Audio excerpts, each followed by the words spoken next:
My name is Eric Sampson. I'm 35 years old, and I'm looking at my newborn daughter through the viewing window at the maternity ward. Her mom is resting comfortably, and I'm waiting for a nurse to come out and soup me up so I can hold my daughter again.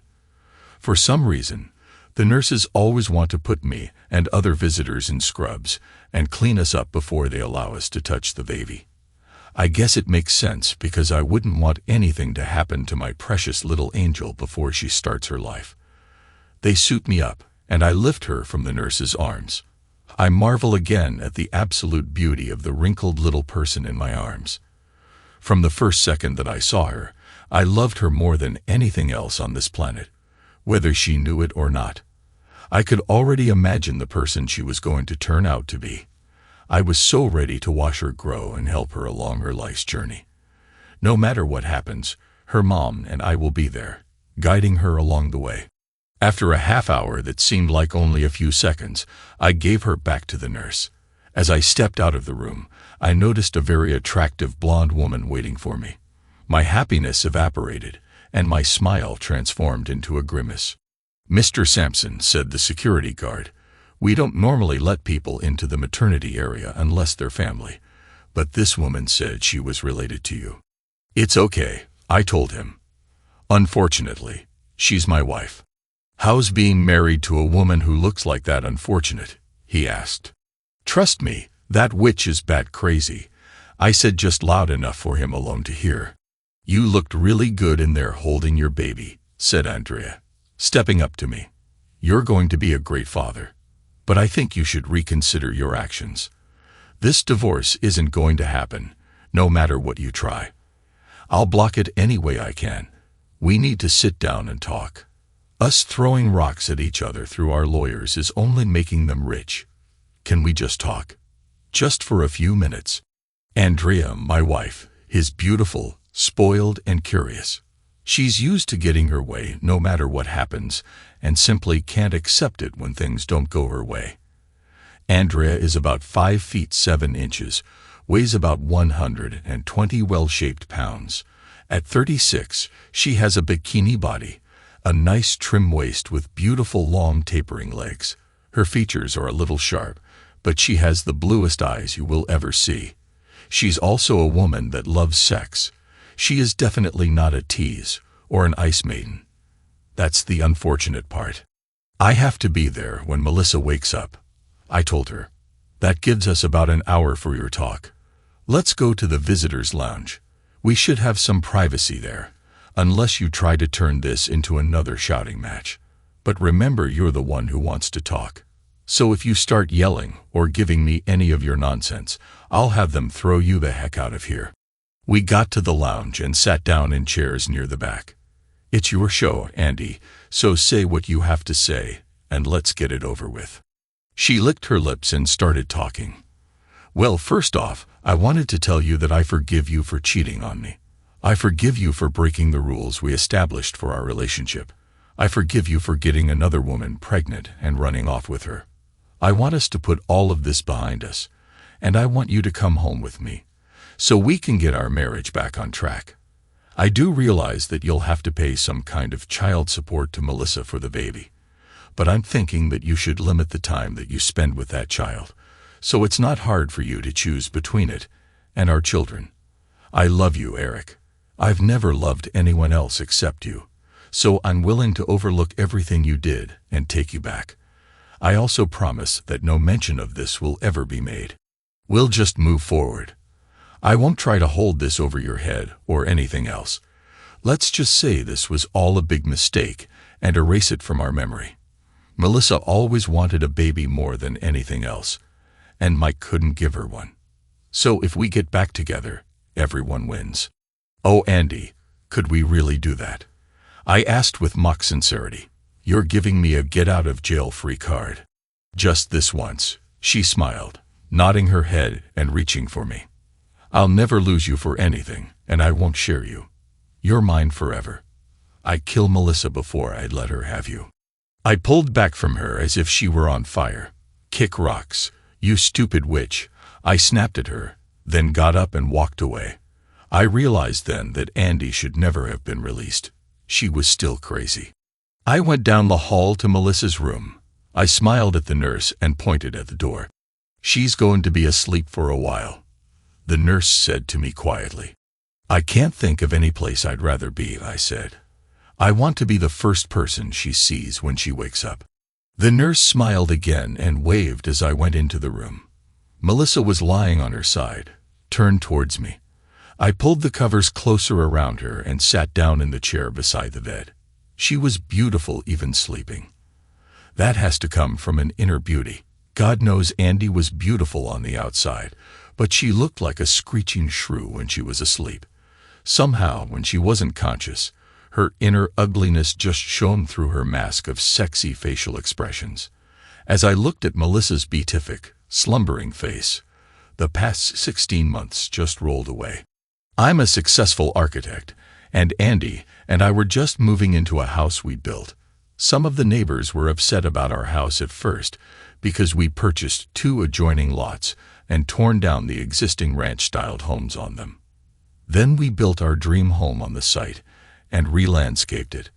I guess our house was kind of big compared to the other homes in the neighborhood, but it was the house of our dreams where we could grow old together and someday raise our family. It took a while for a lot of the neighbors to come around, but Mike and Melissa came over to meet us the very first day we moved in. They lived right next door to us, and you could look into their kitchen from our deck. Mike was kind of burly, but with a slight paunch, and constantly had a 2-day beard growth. Melissa was very cheerful, and while not in Andy's league, was really pretty. Melissa was short at about 5 foot even, and her body, while not like Andy's bikini babe, tall thin figure, was very interesting. She had large jugs and a big round bum. Her waistline, unfortunately, was also kind of thick. If it hadn't been for that gut, her body would have been incredible. They'd brought over pizza and beer, and we spent that first night getting to know them. It was the first of many nights we'd spend either on our deck, in our pool, or in our living room. Over the next few months, we became the best of friends. Mike and I often went bowling or golfing on the weekends. We were always driving around in either his pickup truck or my hopped-up Mustang GT. I love that car. It has custom paint, a Flowmaster exhaust system, and too many other modifications to talk about. If you saw the car, you'd think it was just like any other red Mustang with stripes along the lower body panels. On closer inspection, you'd notice that the stripes are the outlines of buildings that I designed. It is a beautiful car, and I love it to this day. It's going to be weird putting a baby seat in the back, but you do what you have to. A lot of nights, we'd all just hang out either at Mike and Mel's place or at ours. Mike, just like every other guy I'd ever known, couldn't seem to keep his eyes off Andy. Whether she was just hanging out in jeans or in one of her bikinis, my wife is an Eiffel. "Have you ever thought about swinging?" Mike asked me one night when the women were off doing something. "We don't have a swing back here, but maybe that's a good idea," I said. "No, you dope. I'm talking about, trying out someone else's stuff. It can really put the spice back in your relationship. After being married for a long time, even the best relationships can get kind of stale. Even when you're eating steak every night, you sometimes want to try a little chicken or some fish, if you know what I mean." "Nope, I don't know what you mean. I'll see you later, Mike," I said, getting up. When I got to bed that evening, Andy asked me why I was so upset. "Nothing to worry about," I told her. "Mike just said something really stupid." I rolled over and grabbed Andy and started tickling her. While she laughed uncontrollably, I pulled my fur-covered handcuffs from under the pillow, where I'd hidden them. Before Andy realized what was happening, I'd snapped one cuff over her left wrist, then wrapped the cuffs around the bedpost, and snapped the other cuff around her right wrist. "What are you doing, Eric?" she said, her eyes as big as saucers. I reached down and grabbed a thick scarf that I'd laid on the bed. I tied one of her legs to the footpost on the bed, and the other to the bed frame. My beautiful wife was now tied up, spread eagle on our bed. I opened a drawer on the nightstand and pulled out a large feather and a can of spray lube that was supposed to warm up when blown on or touched. Andy could hear me moving around in the darkness, but she couldn't see what I was doing. I started out by gently running the feather lightly across her shoulder and down her arm. She shivered at the unexpected sensation. "Eric, stop that," she said, but the tone of her voice told me that she wanted me to continue. I sprayed the lube across her jugs and up both legs, with a final squirt on her shave box. "Eric," she said again, stretching my two-syllable name into a much longer word. She started trying to move her legs together and couldn't. I blew gently on her left jug, causing the spray to begin to warm up. "Oh, please, do that again," she said. I blew on the other jug, and the pungent and musky aroma of Andy's arousal filled my nostrils. I started fingering her as I continued licking, and she was still sensitive from the first one. "No, please stop," she said, but I kept going, knowing that she really didn't want me to stop. "Eric, you'd better get up here and screw me before I pass out," she screamed. Who am I to argue with a lady? I quickly took off my shorts and shirt and started out by straddling her. I kneeled by her head and let my tool dangle right in front of her face. I kept fingering her as I did this. She started whining. "Eric, I'm begging you," she said. "I'll do anything you want. My box is on fire. Screw me, dang it." So I did. I slipped my tool into her and started screwing her. After she came for what must have been the third time, I untied the leg that was tied to the bed frame and flipped her over. "You like it," I said mirthfully. "You should have warned me so I could open my mouth," she said. "Now it's all wasted." "It's wasted anyway as long as you're on the pill," I said quietly. Then I untied her other leg and uncuffed her hands. I lay down on the bed and pulled the covers over me. The mood was gone. She rolled over to me and tried to kiss me, but I just turned my head. Andy knew that it wasn't the fact that she had my cum all over her face that caused me to pull away. She lay down beside me and said, "Eric, don't worry. There's no one else in the world that I want to have kids with. There's no one else that I love. I just want to enjoy ourselves for a few years before I have to wreck my body with stretch marks, sagging jugs, and fat bumps. I swear to you, we have all the time in the world. I'm going to spend the rest of my life married to you. I swear it," she said. "We're going to be happy and have the best family ever, just not right now." She wrapped her arms around me, and we went to sleep. Andy, since we'd been together, had a habit of sleeping with one leg and one arm over me. She claimed that it had become a habit, and she couldn't get to sleep without me. Andy and I had sex every night, and some mornings without fail. She had a very high sex drive and enjoyed all kinds of sex. Whatever it was, it didn't matter as long as she got off. We were usually all over each other, and I loved her so much that I had trouble believing it sometimes. I went to work every day, making the long commute in my Mustang. Andy stayed home and took care of the house. Melissa and I waved to each other often as she drove off in her old Honda every morning. Mike was between jobs, so he stayed home. I was glad of that because it meant that in an emergency, Andy had someone to call who could get to the house far faster than I could. A few weeks after my conversation with Mike about swinging, it came up again. This time, it was Andy who brought it up. "Eric," she said, "have you ever wanted to try another woman?" "Hell no," I spat. "I love you, and you're enough for me." "Well, I'm not saying that I want you to go out and just screw some stranger. I'm just saying that maybe we should bring someone else in with us," she said. "It's just something I'm curious about. Besides, we're almost there anyway," she said. "Andy, what are you talking about?" I asked sharply. "Haven't you noticed the last few times that Mike and Mel came over?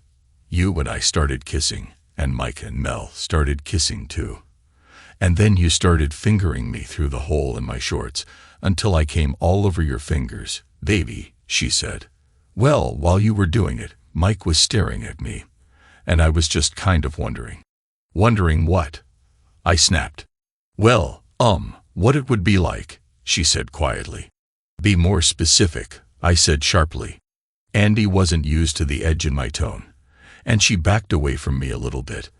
I don't think she was ever afraid of me hurting her, because, God knows, I'd die before I ever hit her. But she just wasn't accustomed to me not instantly giving her what she wanted. Let me give you an example.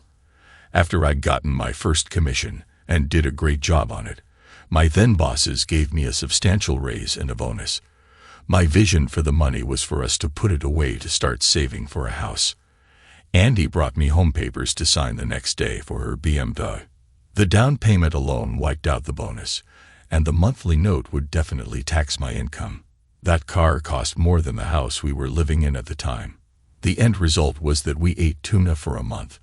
But Andy got her car. Be more specific, Andrea.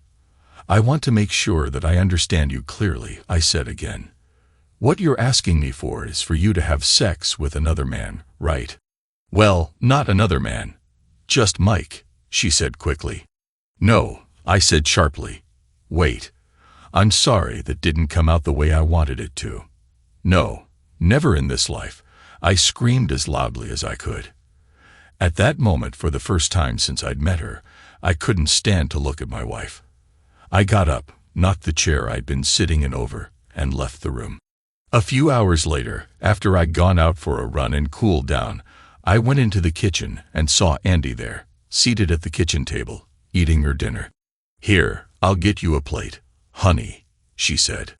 I walked past her without saying anything, got a beer out of the fridge, and went out onto the deck. I'd always loved the view from this deck. It was part of the reason why it was included in my design.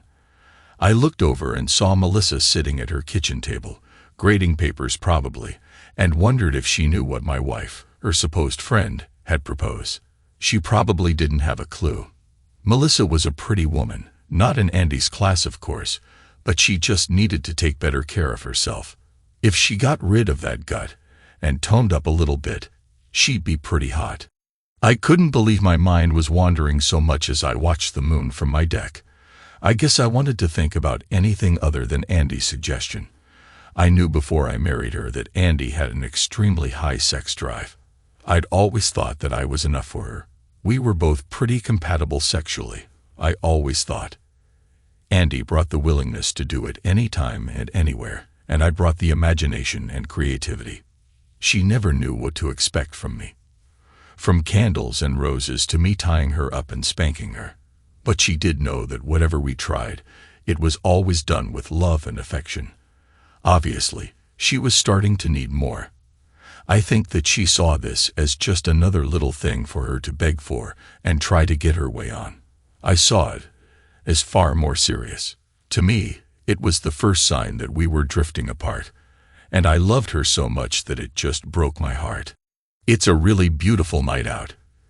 It's warm, and that big old moon is really lighting everything up, she said from behind me.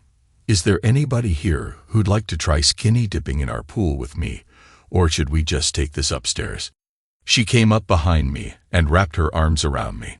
Andrea, let go of me. I came out here to be alone, so I could think. But it's your house too, so if you want the deck, I'll go somewhere else, I said. I'll go sit by the pool. Is that far enough from you? She snapped. Not nearly. I snapped right back at her. I got up, went back inside the house, and grabbed my keys from the island in the center of the large chef's kitchen. Before Andy could react, I was out the front door and driving away. My Mustang's exhaust system and V8 growl alerted the neighborhood that I was out and about. I seemed to just drive forever that night, and though it made me feel better, I knew that it wasn't going to make my problem go away. I say my problem because, even though Andy was the one who was messing up our marriage, it literally hurt me to do anything that displeased her. Over the course of one stupid evening, I'd yelled at her, cursed at her, and walked away from her. I'd never, in all our time together, done even one of those things. Usually, when we argued, our pattern was different. We'd compromise, and I'd bend a little more, and a little more, until I either agreed with her or she got her way. Andy was my soul, so in some ways, giving her what she wanted pleased me as well. Andy's smile made me feel good inside, especially when I'd done something to cause it. There was simply no way for me to ever share her with anyone else, not even temporarily. I'd always been paranoid about her love for me. I remember the first time we visited her family. I was jealous of the time she spent with her brother and sisters. I needed, to have her all to myself. Her dad had even commented once that his usual warning to the men who dated his daughters wasn't necessary in my case. "Son," he said, "I'm calling you son because I'm sure you're going to end up marrying my daughter. She loves you, and she'd be a fool to let you get away." Normally, I tell guys that if they hurt my little girls, I'll track them down and kill them myself. But in your case, I have a far different warning. I know that you love Andrea, but remember, you can tell her no from time to time. It'll actually make your relationship stronger in the end.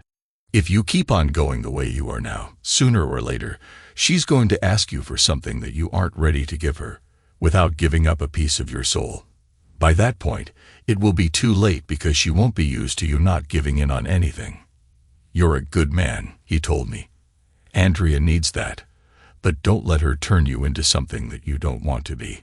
"I'll never do anything to hurt her," I told him. "I'm not worried about you hurting her," he said. "You clearly love her too much for that. I'm more worried about her hurting you."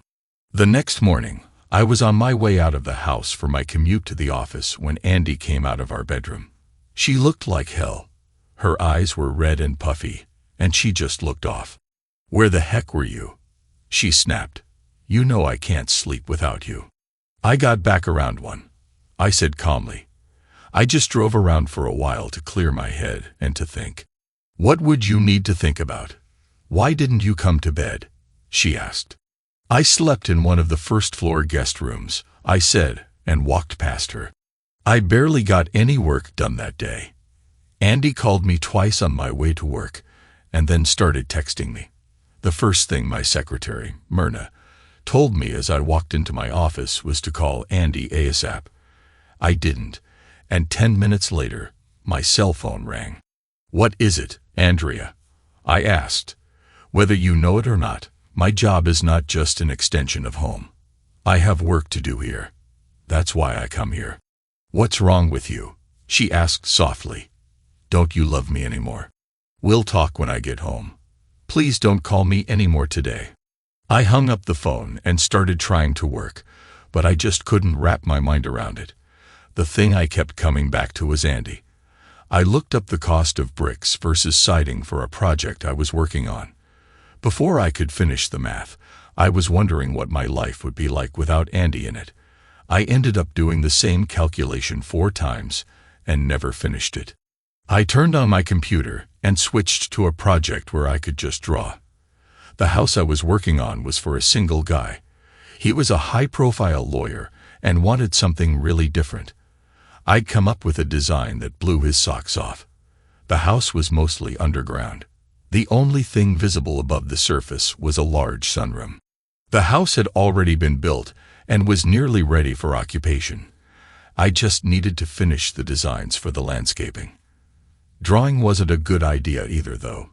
I couldn't even connect 2 lines without thinking about Andy. I went out to lunch with a couple of clients and one of my partners to discuss a prospective commercial project that would make a lot of money for all of us. I still found myself wondering what Andy was wearing and what she was doing at that moment.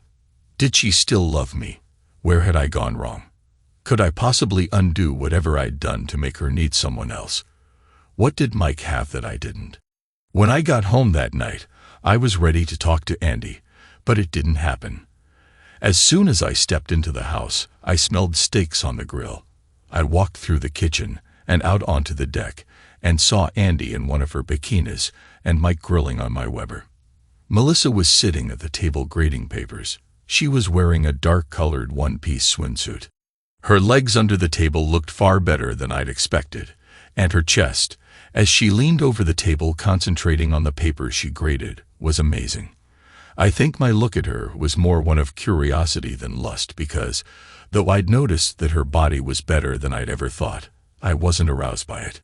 I went back into my bedroom and changed into a pair of jeans, comfortable shoes, and a t-shirt. "Hey, shouldn't you be putting on a swimsuit?" smiled Andy. Why? I asked.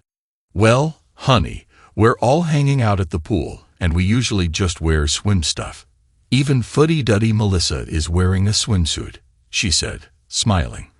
The smile quickly faded when she saw that I wasn't smiling. Eric, I was just joking. You know I love Melissa. She's like my best friend. I know you're tired after all of that work, so just come on down. You can wear whatever you'd like. Your steak is almost ready. If you hurry, you can eat it fresh off the grill the way you like it. Andy went back out to the pool. I heard her say, he was just getting changed. He'll be right down. I went back out the front door. I don't think they even realized that I was leaving until they heard my Mustang's loud exhaust system. I drove down by the lake and stopped off at a Burger King on the way. I parked in front of the lake and ate my double whopper with cheese while I played some games on my iPad. After I ate, I read a few stories about swingers on one of those internet websites. I had nothing against people who wanted to trade partners, but it just wasn't for me. I got out of the car and spent some time throwing rocks into the lake. During the evening, I saw several attractive single women pass by, either alone or in groups. A few of them looked at me. One or two even started walking my way and attempted to start a conversation. I think my body language and the fact that I held my wedding ring up to punctuate every sentence gave them the impression I wanted them to get. They quickly backed off and left me alone. The thing that upset me the most was, as the sun went down, seeing several couples who were clearly in love, walking hand in hand along the waterfront. As they smiled at each other, hugged, or stopped for a kiss, I wanted to shoot every one of them. My jealousy over what they had, and what I'd probably lost, made me want to go up to each guy and tell him something. Run away from this witch as fast as you can before she rips your heart out. I'd say, sure, it's great now, but is it really worth the pain you'll go through when this woman decides you're not enough for her and she wants to be with your friends? I stayed out a little longer that night. It was closer to 2 a.m. when I got home. Andy was lying on the couch in the living room with a blanket. As softly as I closed the door, it still woke her up. Her eyes were red again. She'd clearly been crying. I didn't say a word to her. I didn't want to upset her any further, so I just turned and headed up the stairs. Eric, what is wrong with you? She shouted. Just yesterday and for the past 10 years, you've been all over me. And now you can't even stand to be in the same room with me. It's like I'm a piece of dirt on your shoe, and you're just trying to scrape me off. Andrea, I have no intention of trying to speak to you while you're screaming at me, I said.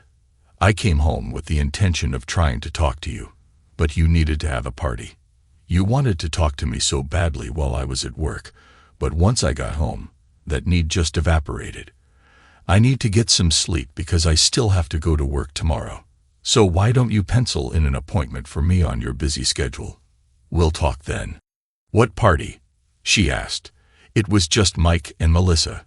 We see them most nights anyway. They practically live here. What is wrong with you? Don't you love me anymore? Yes, Andy, I love you. I've always loved you. I guess that's the problem with us, isn't it? I said. Once again, I have to work tomorrow. I need sleep. Why don't you call Myrna and set up an appointment for us to talk? I headed back down the stairs to get away from her. I was really proud of myself for my restraint. Where are you going? Our bedroom is up here, she snapped. The only sounds audible through the house as I fell asleep were the sound of the downstairs guest room door closing and Andy sobbing. The next evening, Andy was waiting for me at the kitchen table. There was something cooking in the oven, and the house smelled great from whatever it was. Can we talk now? She asked. I sat down at the table across from her. Eric, what is going on with us? She asked. One day, we're the perfect couple, and I'm sure above everything else that you love me. The next day, you can't stand to even look at me. We haven't had sex in 2 days, and while that doesn't seem out of the ordinary for most couples, for us, that's an eternity. I miss you. I'm going crazy. I want us back like we're supposed to be. Andy, that may not be possible. I said. Why not? She asked. What did you do? Did something happen while you were out driving around? Andy, I didn't do anything other than drive around alone. You messed us up, I snapped. She shook her head. I didn't do anything, she said. So you don't think telling me you want to be with some other guy hurt us? I snapped. You don't think that my being not enough for you hurt us? I've read stories about open marriages and swingers, Andy. They rarely ever turn out happy. In most cases, they only start the couple down the road to divorce. Not all of them end up in divorces, but a bigger percentage of them break up than stay together. It's especially true in the cases where only one partner wants to swing. Anything that swings open also swings closed. That's what this is all about, she said, laughing. I've been going through 2 days of hell thinking you don't love me anymore because of something I was curious about. Curiosity killed a cat, Andy. I really thought that was over with, she said. You said no. I let it drop. End of subject. But nope. You need to go off and stew over it and sulk like a baby. After listening to Mike talk about it, I just wondered, especially after that last time we were all together, what it would be like. You're the only guy I've ever been with. You know how much I enjoy sex, and I just wanted to know if all guys are the same. It's not like I'm going to fall in love with Mike. He's a lazy, good-for-nothing slob, and he'd be the best person for me to try out anyway. So you decided to try this out after talking to Mike? I said, that figures. He asked me about it about 2 weeks ago, and I turned him down flat. I guess one of us thinks our marriage means something, and now we know which one. Mike doesn't care about your sexual awakening or your curiosity. He just wants to be with you. He's stuck with Melissa, who, while a very nice woman, is kind of dowdy. He starts seeing you walking around half-naked all the time and decides to see if he can get into your pants. I guess that makes you feel special or curious. That's probably not all there is to it, but it's one of the reasons I thought about Mike, she snapped. I did want to try someone else out, and I picked Mike because he is no danger to us. He's your best friend, so he wouldn't try to take advantage of the situation. I'm not attracted to him, so I'm not going to want him. It's only going to be one time, and you'll be there. Maybe you can satisfy your curiosity with Melissa. And Mike shoots blanks. There is no way he could get me pregnant. Oh, you made a list, I said. Eric, this isn't about us. I don't want to be with anyone except you for the rest of my life. I want us to grow old together like we planned. I'm not going to fall in love with Mike and leave you. It's not about you not being enough for me. It's only sex. There's a big difference between love and sex. No, Andy, I said. I thought you loved me, she said. I guess I was wrong. You're full of nonsense, and you always have been. Oh, Andy, I love you. You say it so much it's like a broken record. But the one time I need something from you that's a little bit out there, you shut me down. It's only going to be one time. No, I said. That's just like you, she snapped. You're so selfish. All you ever think about is what you want. I don't matter. If not letting you be with some guy is being selfish, then I guess I am. I told her, Andy, I do love you. I love you way too much to ever want to share you with anyone else. That's what I mean about being selfish, she snapped. You just don't know how to share. We've been together for 10 years. We probably have sex at least 7 or 8 times a week, if not more. From the day we got together, no one else has ever touched me. That's 7 or 8 times 52 weeks in a year, which is about 400 times a year at least. Multiply that by 10 years, and you've been with me over 4,000 times, Eric. I was just asking to let someone else do it once. If the only reason we're together is because no one else gets to be with me, our relationship is pretty sad. I didn't say anything. I was done talking. You know I could have gone out and done this behind your back and not said anything, she said. I could have gone out, found some guy, and been with him to satisfy my curiosity, and never told you. You would never have known. But I tried to be honest with you, and look what it got me. It's great to know that you trust me, Eric. What's that expression?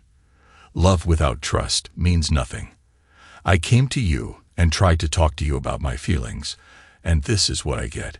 Thanks for nothing, Eric, but it's my body, so I get to make this decision. Good night, Andrea, I said. Wait, Eric, I don't want this talk to end this way. We have to come to some kind of solution, she said. I'm going out for a run, I told her. Andrea, you're a grown woman. Do what you have to do. But if you do, make sure you can handle the consequences of what you do, because this conversation may not be the only thing ending around here. Where are you going? She screamed. We're not done. We might just be, I said. I changed my clothes and went out to run. When I got back from my run, I was sweaty, but I felt better. I got into the shower and turned the water on. I didn't notice that Andy had joined me until I heard the door close. She rubbed her hands down my back. I moved away from her as quickly as I could. Andy, this house has 3 bathrooms. Find another one, I said, pushing her away from me. I showered while Andy sat there with a shocked look on her face. Then I got dressed. Are you ready to finish our talk? She asked. Our talk is over, I said. See you later. If you walk out that door, I'm going to be with Mike, she said. Andy, you're going to anyway. You had your mind made up before we even started talking. I don't even know why you felt you needed to tell me, I said as I looked at her. She looked down at the floor and couldn't meet my eyes. I wish you could understand what I'm going through and just let me have this one thing. It won't mean anything, she said. If you do it, Andy, things with us will never be the same. I can't watch you all the time. So I hope your curiosity is worth our marriage. But like you said, it's your body and your decision, I said. Maybe you're the one who's throwing us away with your stubbornness, she said. The only reply I made was slamming the door on my way out. That night, I came home early and went to bed in the guest room, as I'd been doing for most of the week. Andy knocked on the door at about midnight, saying she wanted to talk. I'd locked the door so she couldn't get in, and when I heard her, I pretended to be asleep. The next day, my world started to fall apart. I got home at the usual time, and noticed that instead of sitting in her kitchen grading her papers, Melissa was sitting on her front porch doing it. Hi, Mel, I shouted. She looked up at me and looked awful. She was crying her eyes out. I went over to her to see what was going on, and I knew. I couldn't sit in the kitchen and watch them out on your deck, she said through her tears. I stormed into the house and saw Mike getting ready to dive into my pool. Just as he leaped into the air, arsing for the water, I kicked him right in the face as hard as I could. He fell into the water and spluttered out a mouthful of it. His nose was busted, and blood was pouring down his face. Get out of my house, I told him. Don't ever come back. Hey, buddy, calm down. It's over and done with. She wanted it. She was the one who suggested it in the first place. She told me you were okay with it, so I went for it. Who wouldn't? Don't make me have to ask you to leave again, I said. I won't be nearly as nice the second time. I turned and saw Andy coming out of the house. She hadn't heard anything that happened with Mike and me. She ran up to me smiling. I told you it wouldn't mean anything, she said. Now that it's over, we can go back to normal. I pulled out my iPhone and called a local taxi company and gave them our address. The taxi should be here in about 10 minutes. That's how long you have to pack your things, I said. If you're here a minute after that, I'm throwing you in the street in your bikini. Eric, what's going on? She asked. We're done, Andy. It's over. You can go to your parents' house, a motel, or stay with Mike. I don't care. Just get out of my house. I screamed at her. Please, Eric, it's over. It won't happen again, she whined. You told me last night to go ahead and do it. I knew you weren't happy about it, but you just told me to go ahead so I could get this out of my system, and we could get back to us. Andy, maybe that's what you heard, but it's not what I said. You were the one who said that if I walked out the door, you were going to be with Mike. I said that you were probably going to do it anyway. That was not me giving you permission. Since this whole idea came up, I have let you know that I was against it. I also warned you that if it was something you needed to do, you should be ready for the consequences. These are the consequences. You now have 6 minutes left to pack your things before the taxi gets here. I don't need a taxi, she said. I'll drive my BMW to my parents' house. When you get your head out of your rear, that's where I'll be. Andy, the car is in my name. If you take it, I'll report it stolen, and you will be in jail before nightfall, I said. She looked at my face and saw that I was serious and ran into the house crying. A few minutes later, the taxi pulled up. Hey buddy, did someone from here call a cab? Asked the driver. I just nodded my head. Andy, your ride is here, I screamed. If he leaves, you're going to have to walk. I gave the driver 100 and told him to take her anywhere she wanted to go. Andy came out of the house carrying a hastily packed overnight bag. You should have packed a lot more than that. You're not coming back, I told her.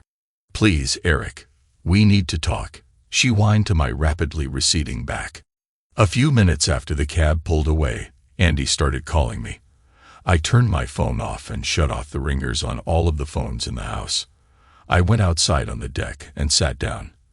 As badly as I felt, there was someone who felt worse. Come, Mel, misery loves company, I said. We're going out to eat. She didn't say anything, she just sat there. So I grabbed her arm and pulled her up and stuck her in the Mustang's front passenger seat. We drove around until I found what looked like a nice restaurant. I ordered for both of us, got the food to go, and got back into my car. I drove us out to the lake, the same place I'd been driving to every night anyway. We ate in silence, and then all of a sudden Mel started unloading on me. Why would he? Well, I know why he would, but why would she do that to you? Are they crazy?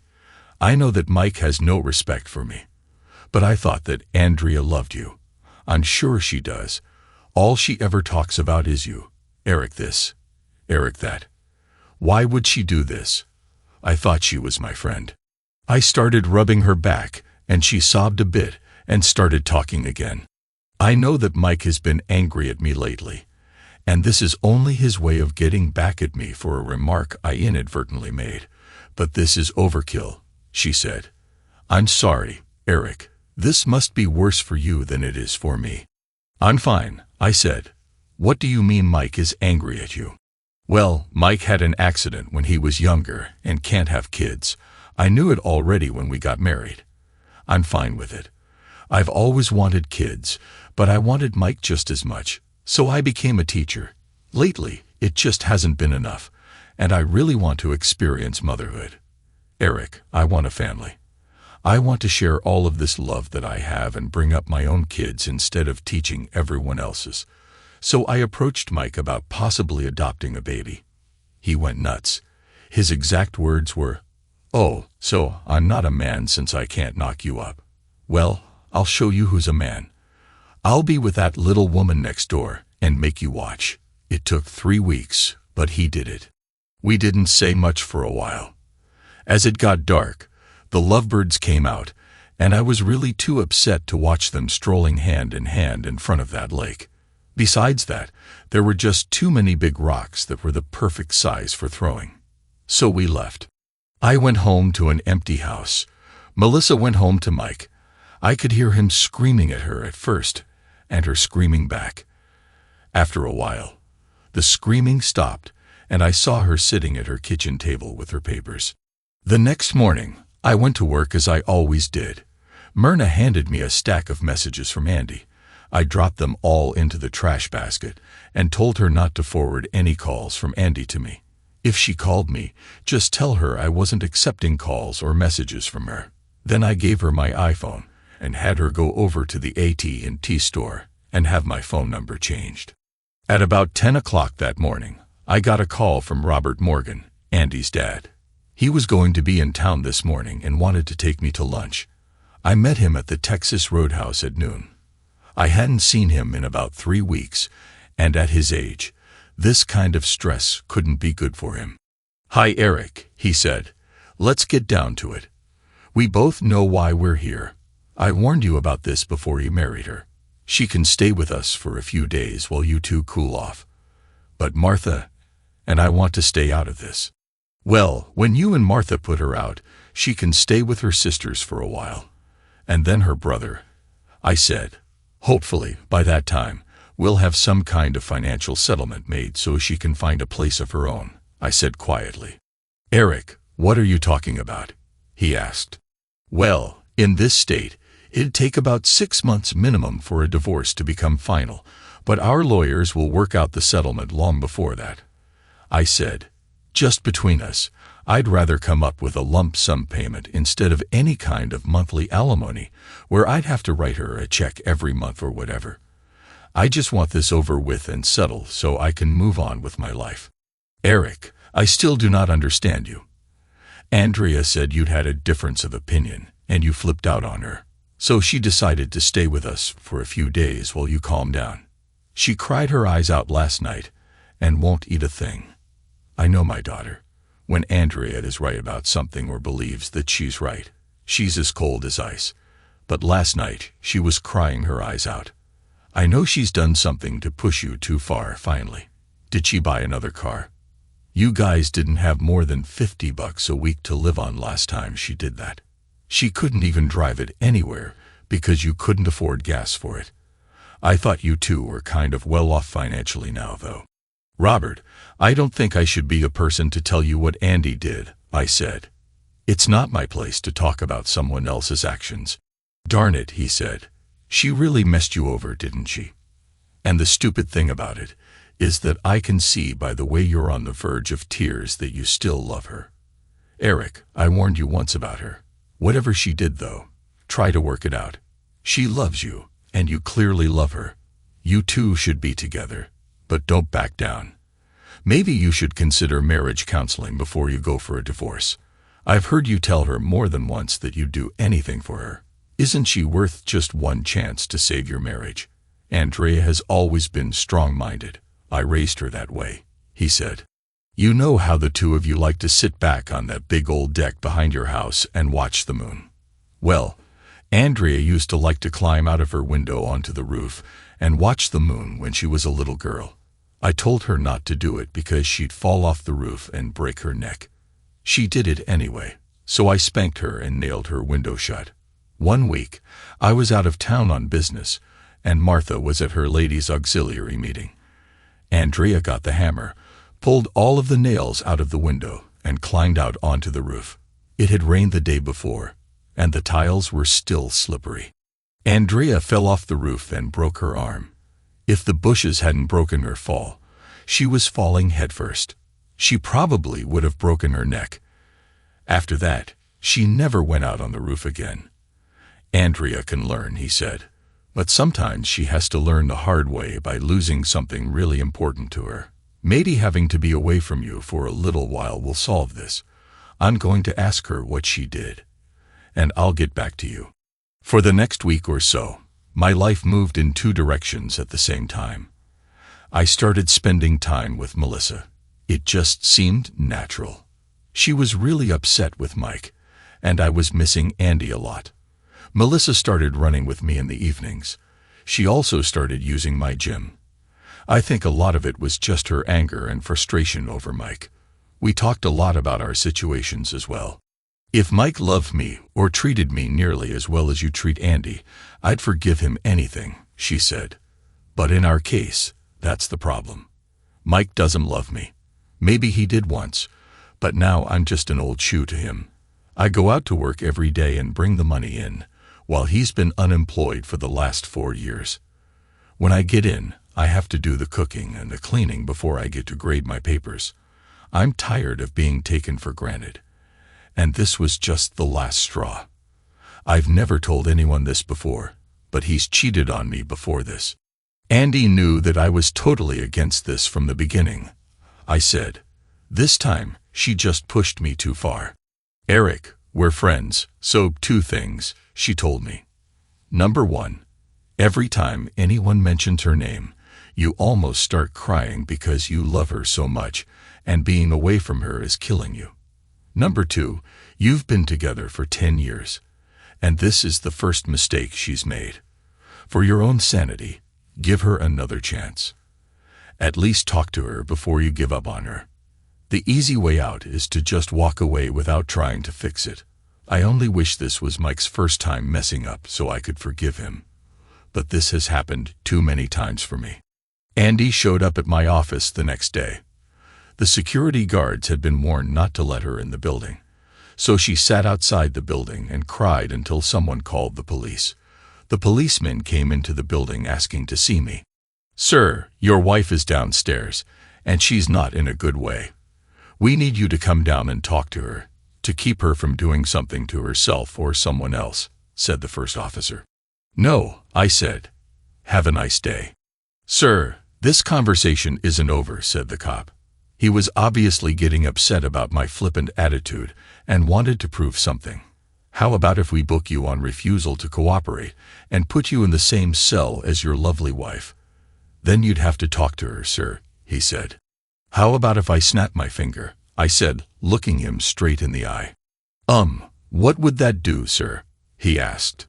"When I snap my finger, one of my assistants will call my lawyer. He'll be at the station before we get there. By the time you get me to the building for your bogus investigation, you'll be suspended, and I'll be suing the city for more than you'll make in your entire career. To save us further embarrassment, why don't we take this into my office so I can explain what's really going on here to you?" I told him. When we got inside the office, I asked him if he was married. He told me that he was. I asked him what he'd do if his wife asked him about sleeping with his best friend. He told me there's no way he'd stand for it. "That's what she did," I told him. I told her I wouldn't stand for it, but she went ahead and did it anyway. I called her a cab and sent her to her parents while we work our way through the divorce. She can't reach me at home, so now she's harassing me at work. I'm a partner here, and we own the building. I have a right to bar entrance to anyone who could cause a scene or disrupt my business. I treated that woman like a queen, and that's how she repaid me. I told him. I don't want to ever see her again. I have never abused her, hit her, or even yelled at her. Don't I have the right to be left alone in my own place of business? "Sir, you should file a restraining order," he said. "We had no idea of the situation when we arrived. Thank you for explaining it to me. We won't bother you any further. But sir, can I ask you one more thing?" I nodded. "If you really don't want to have anything to do with her, why are you so sad right now? You look, excuse me, I don't mean to insult you, but you look like you're on the verge of tears. You obviously love her a lot. Why not at least talk to her?" He was, of course, right. It was time to talk to her. I went downstairs just as she was getting back into a Ford Fusion, probably Martha's car. I knew Robert drove a Cadillac STS. I tapped on the window, and she jumped out of the car and tried to hug me. I backed away from her. "Eric, I miss you so much. Please let me come home. I keep trying to tell you it's over," she said. "Andrea, if you want to talk, I'll listen, but it needs to be in private. I don't want to be embarrassed at work by you. Meet me at my house tonight at about 7, I said. "Don't you mean our house?" she said. "I'll just go there now and wait. I'll make us dinner." "Andrea, all of the locks have been changed. It's not our house. Maybe after the divorce, you'll get it. Who knows? I don't want any dinner. I'm just giving you a chance to say what you need to say, and I have a condition." "What's the condition?" she asked. "If you want to have this meeting, you need to tell your parents the truth about what happened between us. None of this misunderstanding nonsense. Have your dad call me at 7, just when you're getting there, so he can tell me that he knows what happened. If not, don't come. I won't let you in until I've spoken to him." "Eric, can't we keep this between us?" she whined. "No one else needs to know. If I don't hear from your dad, I don't let you in, and this time I call the police myself," I said. I got some bad news that day at work. The buyer for my nearly completed underground house had been killed in an auto accident. I was pretty sure I could sell the house, so I scheduled the landscapers to go ahead and finish it so I could list it and get it sold. The house was too bizarre to be everyone's cup of tea, but the right buyer would be willing to pay top dollar for it. At 6 o'clock, I went out for my run with Melissa. We had a good run together. I could run faster alone, but I wouldn't have nearly as much fun. "So how are things at the house of Mike and Mel?" I asked. "Frosty as heck," she laughed. "He doesn't talk to me. I don't talk to him. But you know what? I'm enjoying it. For the first time since we got married, he isn't ordering me around. I got one of those brochures from the adoption places, and I've been going through it. There aren't nearly as many stipulations concerning single-parent adoptions as there used to be. Of course, I have to find a lawyer and get the divorce settled first, but I finally realized that he needs me a lot more than I need him." I got home at 6:45 and had the feeling that I was being washed. I went into the house and showered. At 6:58, the phone rang. I picked it up and answered it. "Eric, I'm really sorry, son. I understand why you're upset. I can't believe that a daughter of mine would ever behave that way. I still think that there's a chance for the two of you to work this out, though, if you're willing to forgive her and put it behind you." A few minutes later, I put the phone down and went to the door. Andrea was standing there. "Can I come in?" she asked. "I feel so stupid asking you that. This is my house too." "Let's just talk here on the porch," I said. "It's a nice night, and it feels good out here. Andy, we're not back together. We're only here to talk," I said. "You were the one who wanted to talk to me so badly, so I'll let you go first. You tell me what you have to say." "Jeeks, you've called me hundreds of times, sent your dad to talk to me, bothered me at work, lied to your parents about why we broke up. And that's all you have to say." I was getting even more upset. "What do you want me to say?" she asked. "Nothing, Andrea," I said, standing up. "I'll see you soon." I started going into the house, and she grabbed my arm and started crying. She tried to force me to turn around, but I wouldn't let her pull me around. She came around to the front of me and noticed that I was crying too. Tears were falling from my eyes, rolling down my cheeks, and making tiny little drop marks on the tile of the front porch. "What do I have to say to fix this?" she shouted. All of a sudden, I lost it. I pushed her away from me harder than I ever had. I was really glad she didn't fall off the porch because I'd have probably gone to jail for assault. "How about 2 words, Andrea?" I screamed. "Number 1, sorry. Have you ever said you're sorry for any of this? Are you sorry because you betrayed our marriage vows? Are you even sorry for what you've done to us? Are you sorry for hurting me? You know, you really ripped my heart out. How about for messing up a marriage that was probably going to last forever? I guess you don't know that word, though. You know what? I can see now how stupid I've been this whole time. And that brings up the second word, love. You see, ever since we got together, Andrea, it's never been about us loving each other. It's always been about me loving you. I'm supposed to just fall down and worship the great goddess Andrea. Well, forget you, Andrea. Wait a minute. Mike already did. That's why we're here." I went into the house and slammed the door. I left her out there on the porch crying. After about 20 minutes, she rang the doorbell.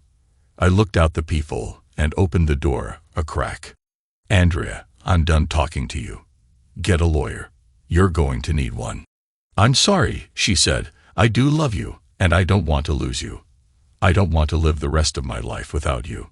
This isn't the way this was supposed to happen." I went back out on the porch to listen to her. "Eric, I've always been curious about things. When I was a kid, I once stuck a pin into an electric socket just to see what would happen. Recently, I wanted to see what it would be like to be with someone else.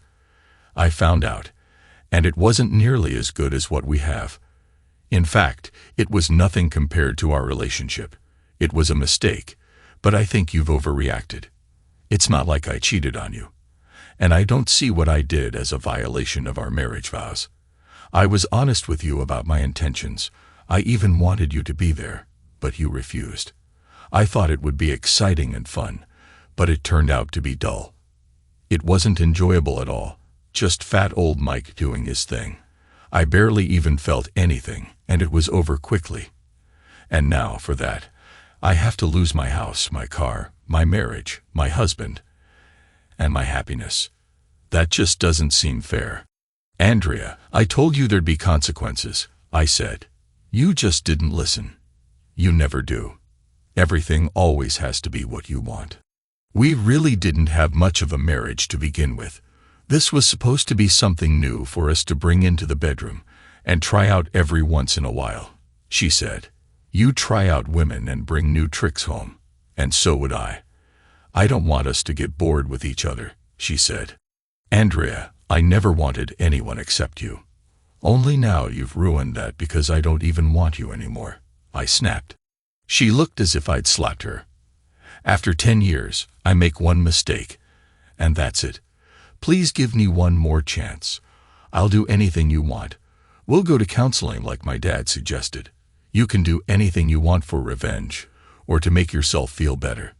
Whatever it takes, I'll do. I promise. This won't ever happen again. Aren't we worth one more shot? You've always said you'd do anything for me. I'm begging you, please. Just give me a chance. Let me have this one mistake. I swear you won't regret it ever. She looked at me, and she knew she had me. You can move back in tomorrow, I told her. But you really need to find a therapist for our counseling sessions. Her smile could have melted a glacier, and she jumped toward me. I backed away and put my hands up. We're not ready for that yet, I said seriously. I'll see you tomorrow. The next evening, as I finished my run, Melissa pointed to the porch. There's your wife, she said. Forgive me if I don't come up to talk to her. I know I'm going to have to eventually, but tonight just isn't the night. See you tomorrow, Mel, I said. Are you sure that's a good idea? She asked. Why wouldn't it be? We're friends now. Better friends, actually, because of our shared experience. I smiled. Well, I just thought that maybe Andy wants to spend more time with you, she said softly. Then she should learn to run, I said. Mel and I have nothing to do with Andy and me. I learned a lot about her through this incident, and I want things to work out between us. But I'm not sure I'll be able to. Some things you can get past, and some things are deal breakers. In this case, I'm the only one who can make that decision, and I don't have a clue. I love her so much that I ached every day that she was away. I don't know if I agreed to this because it was the right thing to do, or just to stop the pain. My skin crawls when she gets close to me. I'm just not sure we can make this work. You're not sure you can make what work? Asked Andy. Hello, Melissa, she said coldly. Andy walked closer to me and tried to take my hand. I moved it away from her and said, I'm not sure that we can make us work again. I'm sure enough for both of us, so you don't have to be. She smiled. Just watch. Everything will be better than it was before. I promise. Nothing will ever come between us again. What have you been eating?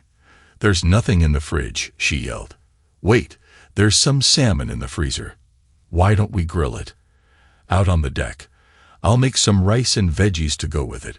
Tomorrow, I'll go shopping while you're at work. We did exactly that. The first night back together was awkward beyond belief. Andy kept talking to fill every lull in the conversation. It was as if she thought that any time we stopped talking, we'd break up again. In my heart, I knew that the easy chemistry we once shared was shattered. I hoped that one day we'd get it back, but I wasn't sure when or how that could ever happen. Andy started to tell me something, but her words were drowned out by a loud crash and a bunch of yelling from next door. Does that go on often? Asked Andy. Almost every night, I replied. When did it start? She asked. I just looked at her like she was stupid. Oh, she answered. I guess I'm responsible for that too. But they've been married for longer than we have. They'll scream for a while to blow off some steam, and then they'll be fine. I'm sure of it. Mel is saving her money for a divorce lawyer. She's the one who's working. She's done with Mike for good. Unless something drastic happens in the next few weeks, they're done. I said. How do you know that? Asked Andy. Mel told me, I replied. For a man who won't touch me, and barely seems to be talking with his own wife, you seem to be pretty chummy with Melissa, snapped Andy. Everyone needs to have someone they can trust, I said. Someone to talk about their problems to. That's the point, snapped Andy. That's supposed to be me.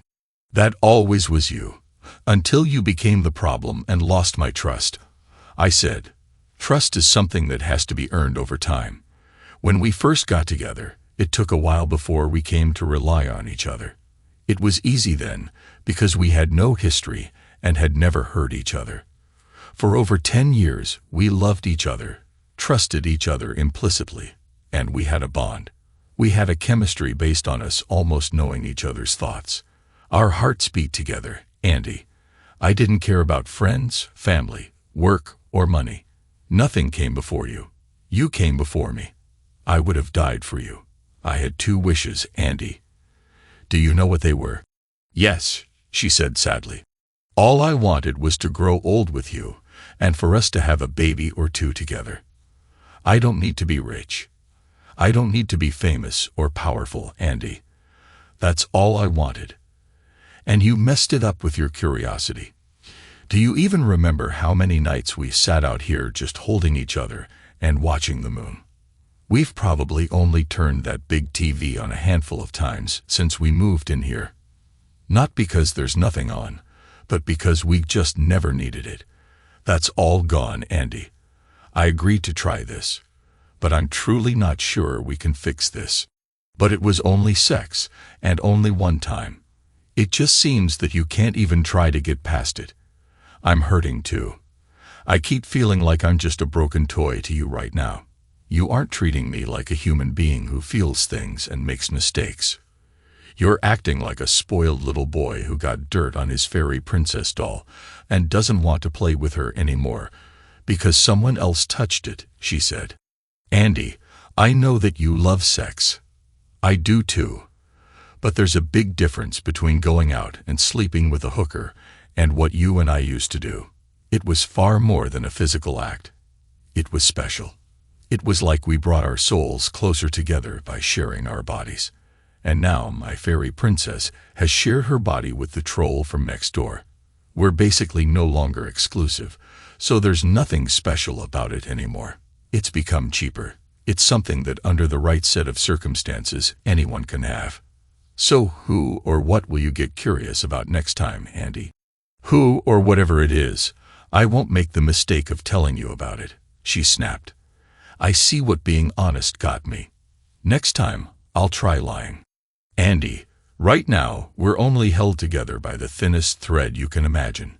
If there ever is a next time, we'd be done so fast you wouldn't even know it. You wouldn't even see me until we met in court. I was so close to dumping you this time that I stopped talking before I said something I'd regret. Even in the dark, I could see Andy crying. I realized that I'd let my anger push me into saying things that I shouldn't have. Good night, Andy, I said. I'm sorry for the things I said. I shouldn't have said them. I guess I'm still angry about this whole thing. Maybe this wasn't a good idea. Maybe we should have gone to counseling before we moved back in together. I'm glad you let me move back. I couldn't take sleeping alone another night, she said. I'd have gone crazy if I had to spend another day without seeing you. Why do you think I came up to your job yesterday? I know it's going to take a lot of work to get you back, Eric, but I'm going to do it. I swear that things with us are going to be even better, she said. Now let's go to bed. She followed me upstairs, and when I got to the master bedroom, she came in and sat down on the bed. She pulled her shirt over her head and started taking off her clothes. Andy, what are you doing? I asked. Getting undressed so we can go to bed, silly, she smiled. Andy, we won't be sleeping together or doing anything else for a while, I said. There are plenty of bedrooms in the house. Pick one. Andy tried her best to hide her tears. You aren't even trying, she said. Maybe you don't love me anymore. The next morning, I was up, showered, and almost gone before Andy got out of bed. I was backing out of the driveway when Andy came running out of the house, still in only her bra and panties. She tapped on my window, and I let it down. "I left you a key on the island in the kitchen," I said. "I hadn't gotten around to canceling your credit cards, so they still work." I rolled the window back up only to have her tap on it again. "You were going to leave without telling me goodbye?" she asked. "I noticed that you don't want to kiss me or touch me, but you need to say goodbye to me just to be polite." "Andy, you were asleep," I said. "I didn't want to wake you. I didn't sleep very well anyway, and you can wake me any time you want, even if it's just to tell me goodbye, or good night, or good morning. Even better if you wanted to kiss me, or hug me, or feel me up, or sleep with me," she said. "No matter what I've done, I'm still yours, and I always will be. I know I messed up, but I am trying to fix it." When I got to work, Myrna asked me, "Are you back with Andy?" "Kind of, on a trial basis," I said. "Good. Maybe you can get your head out of your rear now," she said. "She left you a stack of messages that all say the same thing. She loves you. You must have been really good to her last night. Why not give her your new phone number so she can call you herself and save me any future embarrassment?" When I got home that night, I was feeling better. I said hi to Andy when I came in and started changing for my run. "Is it okay if I invite a couple of guests for dinner?" she asked. "Andy, it's your house too. You don't have to ask me things like that. You never did before." Actually, I was kind of glad that we wouldn't be having another awkward night alone. I met Mel coming out of her house. We ran our usual slow 4-mile loop and talked all the way. I couldn't help noticing that Mel had dropped a lot of weight, especially around her tummy, and she was looking really good. "I bought a new swimsuit today," she said. "It's still a one-piece, but Mike's eyes practically popped out when he saw me in it. He came over and reached for me until I told him that if he touched me, I'd cut off his dignity." "How are things with you two?" she asked. "Weird," I answered. "Our chemistry is just gone. It's like I'm starting all over with a new person, and I get so angry at her sometimes." "It'll pass," said Mel. "The first time Mike cheated on me, it took over 6 months for me to even sleep in the same room with him. Another month before we were together again, and even then, it just wasn't the same. Give it some time." When we got done, I said goodbye to Mel and started to go into the house. Andy opened the door for me and then went to talk to Mel.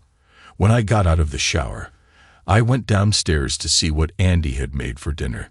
It smelled great. I went out onto the deck and immediately got angry. Mike was sitting nervously in one of my lounge chairs. "I told you not to ever set foot in my house again," I snapped. "Get out. Now." "Eric, baby, I asked Mike and Melissa to come over tonight for dinner and to swim," said Andy. "Please sit down. I've got some things I need to say." Melissa stood up and came over to the lounge chairs near us, and I was shocked. A month of running and not eating much had done wonders for her figure. I had trouble taking my eyes off her. Her already large chest was showcased in the swimsuit. It nipped in to show off her now slimmer waist and flared back out. The suit was cut very high on the back, and her cheeks were barely covered by the thin strip of material. The sight of Melissa in that suit was nearly pornographic. This time there was no hiding my reaction. I hoped that Andy and Mike hadn't noticed, but Mel grinned a bit. "Until recently, the 4 of us were the best of friends," began Andy. "Mike and I did something that, while it was cheap and stupid, and not even good, messed that friendship up. With the 4 of us, there were 7 relationships, us as a whole. The guys, Mel and I, Mike and I, Mel and Eric, and the 2 marriages. Of those 7 relationships, 6 of them have been either ruined or damaged severely. I don't think things will ever be the same among us. We may never be friends again. Maybe that's too much to hope for. But I do have a suggestion that might go a long way towards at least saving the 2 marriages." "I don't think that's possible, Andrea," said Melissa. "I feel like Eric doesn't love me anymore, and that's killing me," said Andy. I'd give anything just to have him hold me again. He hates Mike so bad I can feel the heat from him right now. And Mel, you aren't ready to even consider forgiving Mike. Eric hates Mike because Mike had sex with me. Goods. And he doesn't want me anymore. You hate me too, Melissa. And you hate Mike for having sex with me. The reason this is so bad is because there's no balance. To balance this out, I think that Eric and Melissa should have sex. No one said a word. You could hear crickets chirping in the background. How would that help anything? Asked Mike. They're practically dating already, he snapped. She's been coming over to your house every day to go out and run or swim with him or work out with him. They even eat dinner together a lot. Not that I'm complaining, because all the workouts have her looking better than she's ever looked. I'm ashamed to admit this, but I've cheated on Mel way more times than I should have. And Andy, all that stuff I told you was nonsense. I just wanted to sleep with you. But I'm human, and I have urges, and I act on them. How do we know that those two haven't already been together and just didn't tell us? I catch her all the time staring out our kitchen window at him while she's grading her papers. Melissa and I have never done that. I said, neither of us is a cheater. And I hate to admit this, but I agree with Mike. I don't see how two wrongs are supposed to make a right. If Mike stole your baseball and got it dirty, wouldn't it be fair for you to get to use his and get it dirty as well? Then you'd be even, and you could be friends again, said Andy. It's simplistic, but the logic fits. Let's just eat, and we'll talk about it more later, said Andy. We ate, and though we had dinner together many times before, it was different this time. Even more different than you'd expect it to be. I hate Mike, and would never imagine myself speaking to him again, let alone being friends. Mike didn't hate me, but he felt uncomfortable around me because he didn't know if I was going to jump up and kick his rear at any moment or decide that I wanted to sleep with his wife, who he was suddenly interested in. Melissa was angry at Mike and planning on divorcing him and adopting a child. I still didn't know how I felt about Andy, but I was having trouble looking away from Melissa. Melissa felt sorry for Andy, but she kept looking at me. Andy was angry at Mike for lying to her and using her. Andy was jealous of Melissa because Mel and I were actually the only two at the table who were speaking to each other, and for once she had the idea that someone could take away something that she wanted, namely me. After dinner, Andy cleared the table. Mike sat alone on the deck and watched as Mel and I spoke to each other out of hearing range. Mel and I decided to play with Mike and Andy's minds for a while. Melissa and I have decided to think about it. I announced, we really have become friends through all of this and are going to spend a little more time together. Maybe we'll do it. Maybe we won't. Maybe we'll do it and not tell you. Maybe we won't do it, and we'll tell you we did just to mess with you. Oh, hell no, said Mike. I don't like that either, sniffed Andy. To quote what someone told me not too long ago, these are our bodies, and we can do what we want with them, said Mike. I don't like that either, sniffed Andy. To quote what someone told me not too long ago, these are our bodies, and we can do what we want with them, I said. Tomorrow night, Mel and I are going out together. Maybe when we get back, it will have happened. Maybe it won't. Why can't you just take her upstairs and do it now? Said Mike. Let's just get this over with. I really don't like this, said Andy. This isn't fair. Why not? I asked. You got to do it your way and then bragged about it afterward. You couldn't wait to tell me how you'd done it, and it wasn't any good, and it didn't mean anything. Then you expected me to just let it go and say, oh, Andy, you were right, everything is just fine. But everything isn't fine, is it, Andy? And everything may never be fine again. So Mel and I are going to do this the way we want, just like you did. Only this time, it will be the cheaters who are sitting home hurting, I said. But there's a difference here, said Andy. With me and Mike, it was just sex. Mike thinks that I'm a spoiled witch, and he wouldn't put up with my nonsense in a million years. He just wanted to sleep with me because I have a nice body.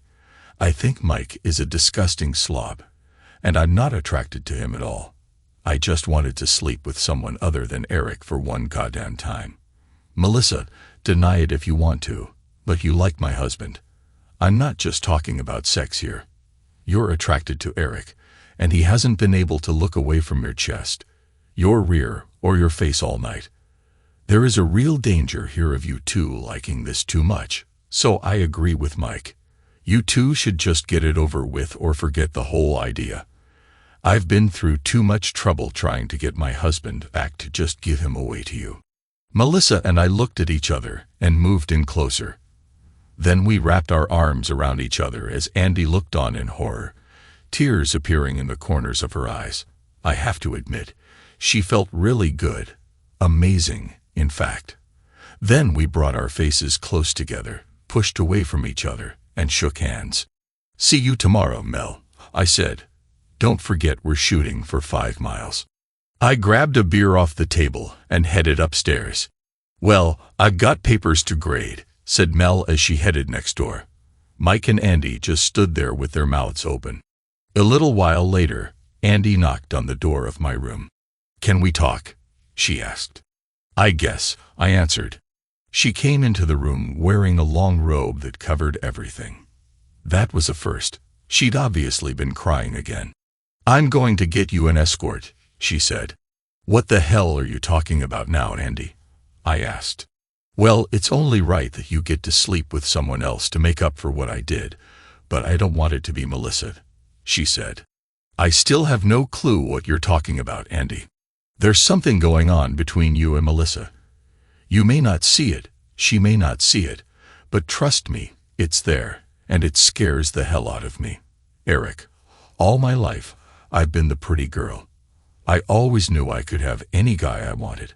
I never had to worry about losing a boyfriend to anyone else, even though I didn't put out. This is hard for me to admit, but until tonight, I never took Melissa seriously. I mean, she's always been kind of borderline pretty, but she's shorter and chunkier than I am. She has a big chest, but I have everything else, and her gut was kind of a turnoff. But now my marriage is crumbling, and stress and worrying about what I may have lost has been hard on me.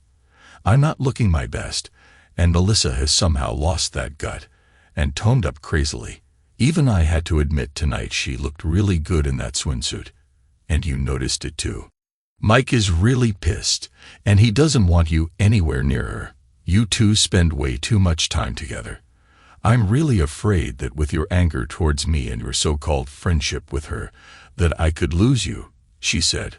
"I realize now that I've been kind of selfish during our marriage and took you for granted, but that's over now. It won't happen again, I promise. I know that I don't have the right to ask for any favors, but I'm begging you for this one. If you have to have your revenge sex, I'll get you anyone you want. A model, an athlete, a hooker, a porn star, Britney Spears, or a goddamn circus clown. I'll even try and hook you up with my sister if you want. Anybody except Melissa," she said. I started laughing, and the sheet pulled down a bit, revealing my chest and the upper region of my stomach. Andy looked, and I heard her sigh quietly. I suddenly wondered what she was doing for sex. It had been over a month since the incident, and Andy needed sex daily, at least. "I'm serious, Eric," she said. "I know you better than anyone in the world, and before tonight, I've never seen you look at anyone except me that way. And when Melissa hugged you in your little handshake parody, her eyes almost rolled back in her head when you guys made contact. When you stopped hugging her, I thought her chest was going to shred that suit. But that's not the real problem, is it?" "What is the real problem, Andy?" I snapped. "Are you afraid of not being in control of the situation? You get to go off and pick the biggest scumbag we know, who also used to be my best friend, and sleep with him on my deck in broad daylight.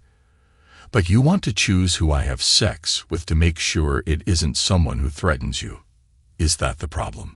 "No, Eric," she said. "That's not the problem. The problem is that, to me, there's a difference between love and sex. I could go out tonight and have sex with 3 guys, and you'd still be the only man that I love. I can separate the two. You can't. If you have sex with Melissa, I'll lose you for good. I'm sure of it. Eventually, I'll run out of curiosity, and you and I will settle down, and things will be wonderful again, and we'll have all the things that we want. But if you and Melissa have sex, things won't ever be the same. Eric, I know I shouldn't ask you this, but can I sleep with you tonight? I know you still think I'm damaged, so I know you don't want to have sex with me, but it's been so long since I had a good night's sleep and felt safe and warm.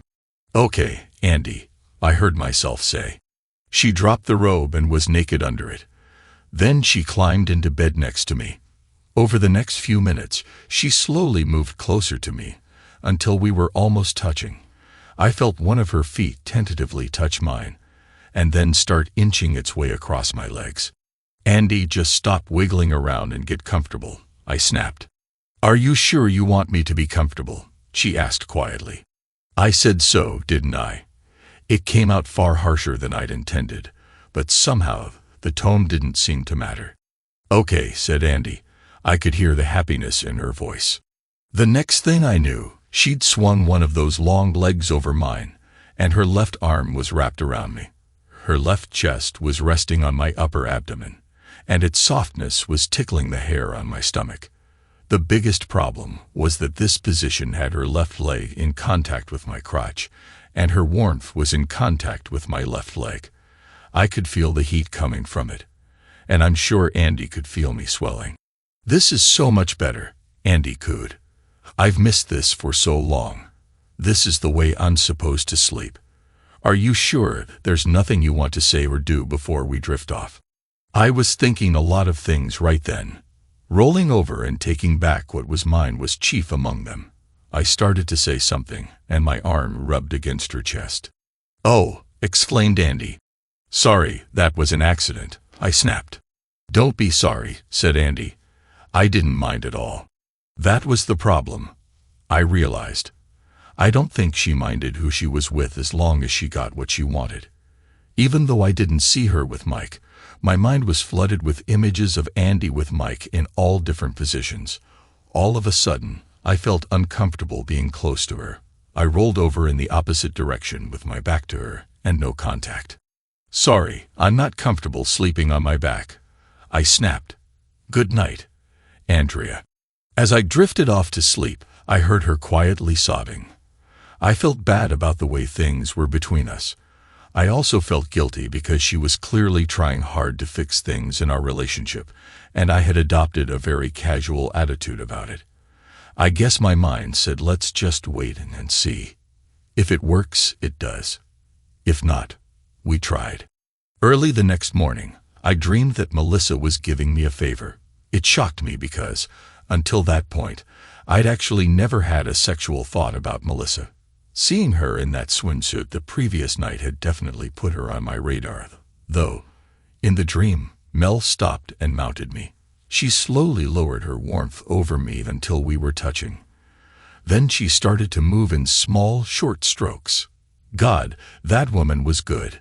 She knew exactly what I liked, as if we'd been together for years. I reached up to feel those big assets that had enthralled me at the pool last night, and couldn't find them. All I felt was a small, firm asset with a hard peak. In a second, I realized what was going on and grabbed Andy by her shoulders and pulled her off of me. What the hell is wrong with you, Andy? I screamed at her. I'm sorry, I just wanted you so badly, she cried. And you liked it. And you needed it too. I was asleep, Andy. I didn't know what was going on. My mind keeps going back to a time before all of this happened. Back when there was only us. Back before you messed things up. We were so happy then, and in the dream I was having, it was like old times when we couldn't get enough of each other. I was lying through my teeth, but telling her that I was dreaming about Melissa would have only made things worse. The surprising thing was that I had never lied to Andy before then, and I guess I should have felt guilty about it. But I really didn't. That didn't bode well for the relationship. So why can't we just pretend that it's still like that? She cried. or pretend that we're past all of my curiosity and the damage it did to us. That way, we could undo all of this nonsense and get back to just us. Andy, I'm not that good at pretending, I said. You want me to pretend that you didn't sleep with Mike? Pretend that we hadn't talked about it beforehand? Pretend that you didn't just ruin 10 years of friendship, trust, and love because you were curious about what another experience would feel like? Okay, Andrea, since you're so good at games, hold out your hands and close your eyes. Andy held her hands up in front of her. Remember the way we used to feel about each other. Run that through your mind. Remember the closeness. Imagine the fact that I loved you so much I couldn't stand to be away from you. I would have done anything for you. I'd have chewed my arm off to get to you. Being with you was the greatest thing in the world. Every inch of your body was a treasure to me. Andy, I always had the feeling that if you ever died, even if it wasn't from sickness or disease or old age, even if it was something stupid like a car accident, that I'd die soon after. I'd have to because I was simply not capable of living without you. Can you feel that, Andrea? I smirked. Put all of those feelings in one hand. Even in the dark, I could see Andy smiling. Now for the other hand, I began. Have you noticed the distance between us now? Have you noticed that I still have trouble being in the same room with you for more than a few minutes? I really tried last night, but sometimes you still make my skin crawl when you touch me. Do you understand that, Andy? When I come home now, I don't run through the house trying to find you, because I can't bear to be away from you anymore. Sometimes I find myself praying that you're out visiting someone, but then I wonder who you're visiting, and whether or not you're with them. Every time you brush up against me, even by accident, I need to take about 100 showers before I feel clean. At this point, if you were in an accident, I don't know whether I'd even feel sad, let alone die. In some ways, I know that you're trying to save our marriage, Andrea, but I can't help feeling that maybe it would be better if we just let it die. If we go our separate ways, it'll hurt me for a while. But I was almost over it. I'm not sure that it would even hurt you because you were so eager to risk throwing it away so you could be with Mike. I don't trust you anymore, and I'm not sure that I ever will again. Melissa says it'll take time, but I don't think we can ever get back what we had, and I wonder if I wouldn't be better off looking for something like that with someone else than settling for a pale imitation of it with you.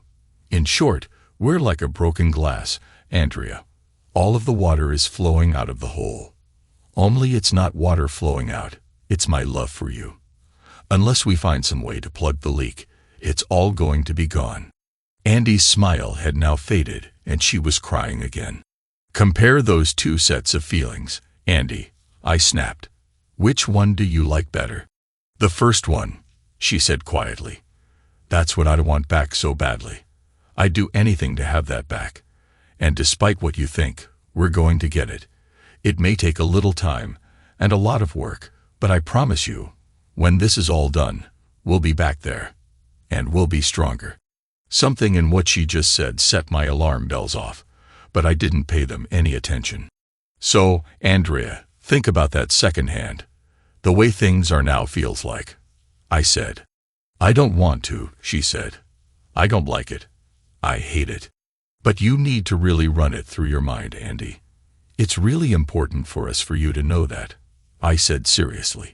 But why? It's ugly, and I don't feel like you love me anymore, she snapped. Because, Andy, it's what you wanted to find out from the start, I said. That's what another experience feels like. Now you know. I went into the shower and got ready to go to work, leaving Andy in the bed sobbing. I hated to be so hard on her, but none of this seemed to be getting through to her. Several of the things she'd said had filled me with dread and uncertainty. She'd said, when all of this is over. And in another conversation, she'd said, when my curiosity is all done. She'd also told me, next time I won't be this honest. I won't tell you. Over the next few weeks, things slowly improved between me and Andy. We got back to the point where I was able to stay in the same room with her, and we even spent time sitting next to each other on the deck after dinner. Mel joined us sometimes, which always made Andy jealous, but I could tell she was trying not to say anything. She hated the fact that Mel and I still spend a lot of time together. "Have you been with her yet?" Andy asked me one night out of the blue. She was really angry because she'd seen me hug Mel after one of our runs. We'd just done our first 10-miler, and we're just two friends congratulating each other for a big accomplishment. But Andy's jealousy got out of hand. "If I had, you probably wouldn't still be here," I replied. Andy burst into tears and ran away. Later, she came out on the deck. "I'm sorry," she said. "It just hurts sometimes. I've been back in our house for almost 3 months, and things are better between us. I can feel that. But you still won't even touch me, let alone be with me. But then I see you hugging her, and I know that to you, it's just a buddy hug. But if you saw the way the two of you looked into each other's eyes and embraced, you'd understand why I want to strangle that woman. Now you know why Mike and I will never be friends again," I said. "The difference is that I only hugged Mel, in public with all our clothes on. You let Mike sleep with you." "Yes, I did," she snapped. "I let Mike sleep with me. So now I'm damaged goods forever. And the only man I love, the one who promised to love me forever, won't even touch me. Do you know why I hate Melissa so much now? It's not just the fact that you guys are friends. It's because I would literally die to have you hug me the way you just hugged her. The two of you are so easy together, so confident and comfortable around each other. Mike and I aren't like that. And as you never stop bringing up, he slept with me. He and I had sex, and it hasn't made us nearly as close as you and Melissa are. But in your mind, love and sex are connected. Where's the connection between Mike and me? We hate each other now because we slept together. And it's cost us our happiness. Eric, if I let someone drive your precious Mustang, you would be pissed. Let's say it was one of our neighbors who really wanted to see what driving it was like. So I let him drive it around the block one time, less than a mile. So your odometer doesn't even change. He doesn't damage the car. And you wouldn't have even known except for the fact that you came home and saw him pulling into the driveway. How would you react to that? I know you'd be pissed at me, of course, but let's not talk about your feelings toward me. Let's talk about how you'd feel about your precious car." She could see me getting angry just at the thought of it, because we both knew that I'd probably kill him, cut the body up into small pieces, and bury them all over the country. No one touched my Mustang. You'd probably wash the car 2 or 3 times, inside and out, recondition the leather with some of your Armor all-leather cleaner. Even though he's only sat in the driver's seat, you'd do all the seats in the interior. You'd do the driver's seat twice, maybe 3 times. You'd do the steering wheel and everything else he touched at least 3 times. You'd be angry as hell. It would probably take a couple of days, maybe even a week, but I doubt that. But then you'd drive that car again, wouldn't you? You couldn't help it. You love that car. So even if someone else despoiled your precious car, you'd drive it again. You wouldn't have keys to it ever again. And if I didn't drive it, I'd reprogram the garage door so no one could even get near it. But I guess I would drive it again. I admit it. So why won't you drive me? She snapped. Mike slept with me for 5 goddamn minutes one time. I keep telling you there was nothing special about it. I didn't even like it. I was only curious. I've taken hundreds of showers since then, but you still haven't even kissed me. And it's been 3 months. Not even a peck. You told me a few weeks ago that being with me was the greatest thing you could think of. If you go back to driving the car again, why can't we go back to being together? A hug like the one you just gave Melissa would at least give me some hope, Eric. I should have figured that's what all of this is about, I said slowly. How about tonight? I said, smiling as I pulled out my iPhone. You're going to hug me tonight?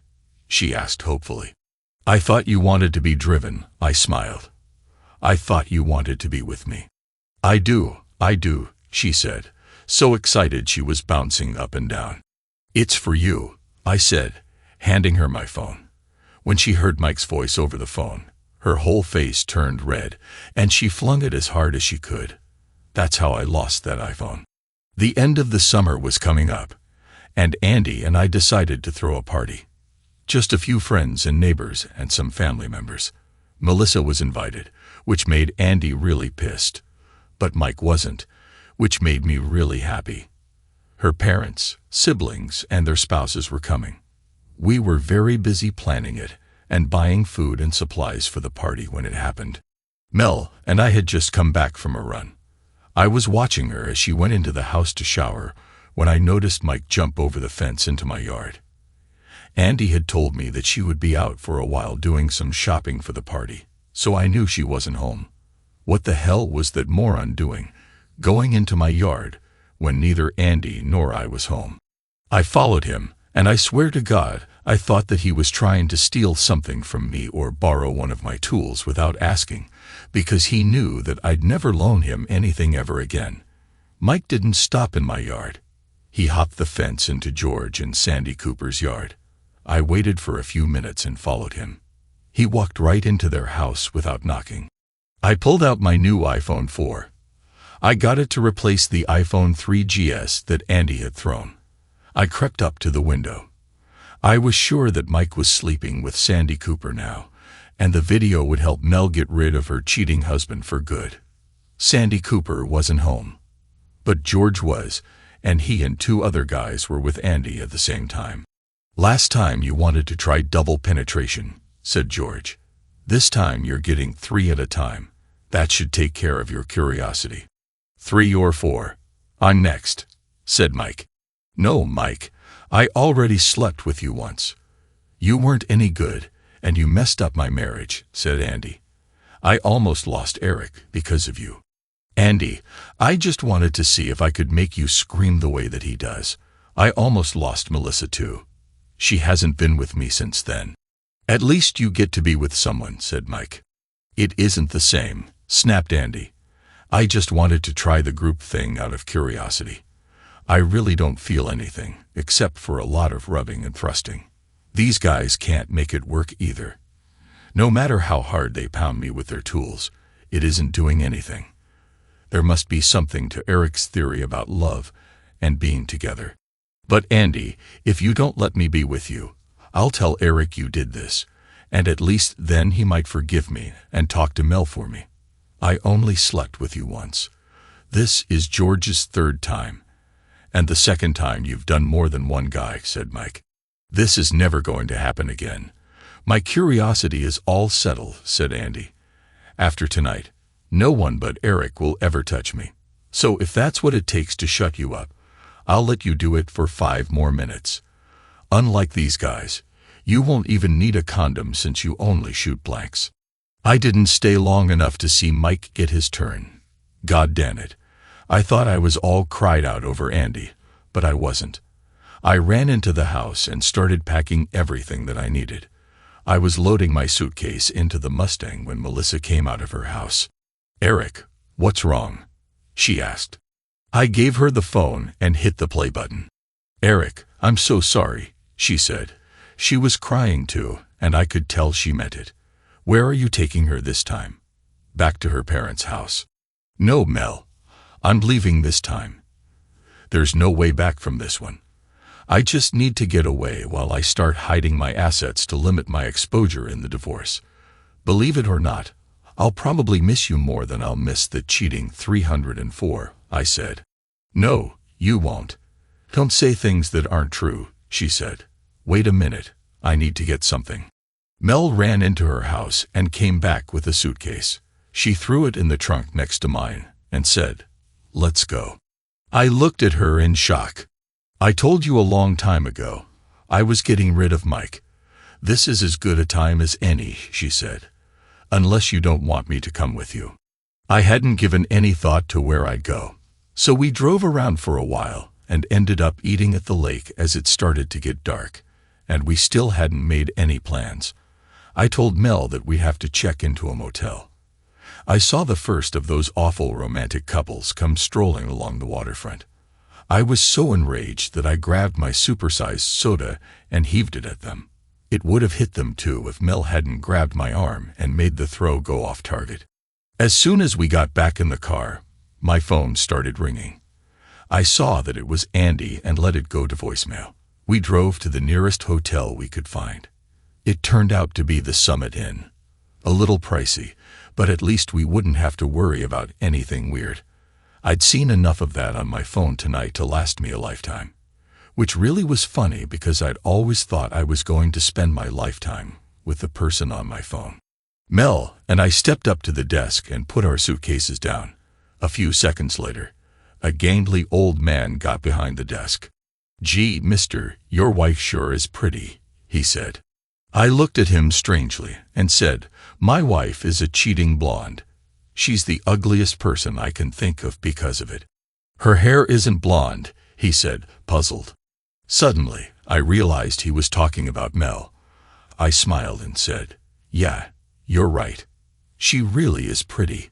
She's the most beautiful woman I know." "We need 2 rooms," I said. "1," said Melissa. "Neither of us should be alone tonight." "Oh boy, we're in trouble," I said. "1," repeated Melissa. "Neither of us should be alone tonight." "Oh boy, we're in trouble," I said as we stepped into the room. "There's only 1 bed." Melissa started laughing. "Eric, whether you know it or not, you're my best friend. I trust you totally. We'll be fine, whatever happens. But we need to have a talk."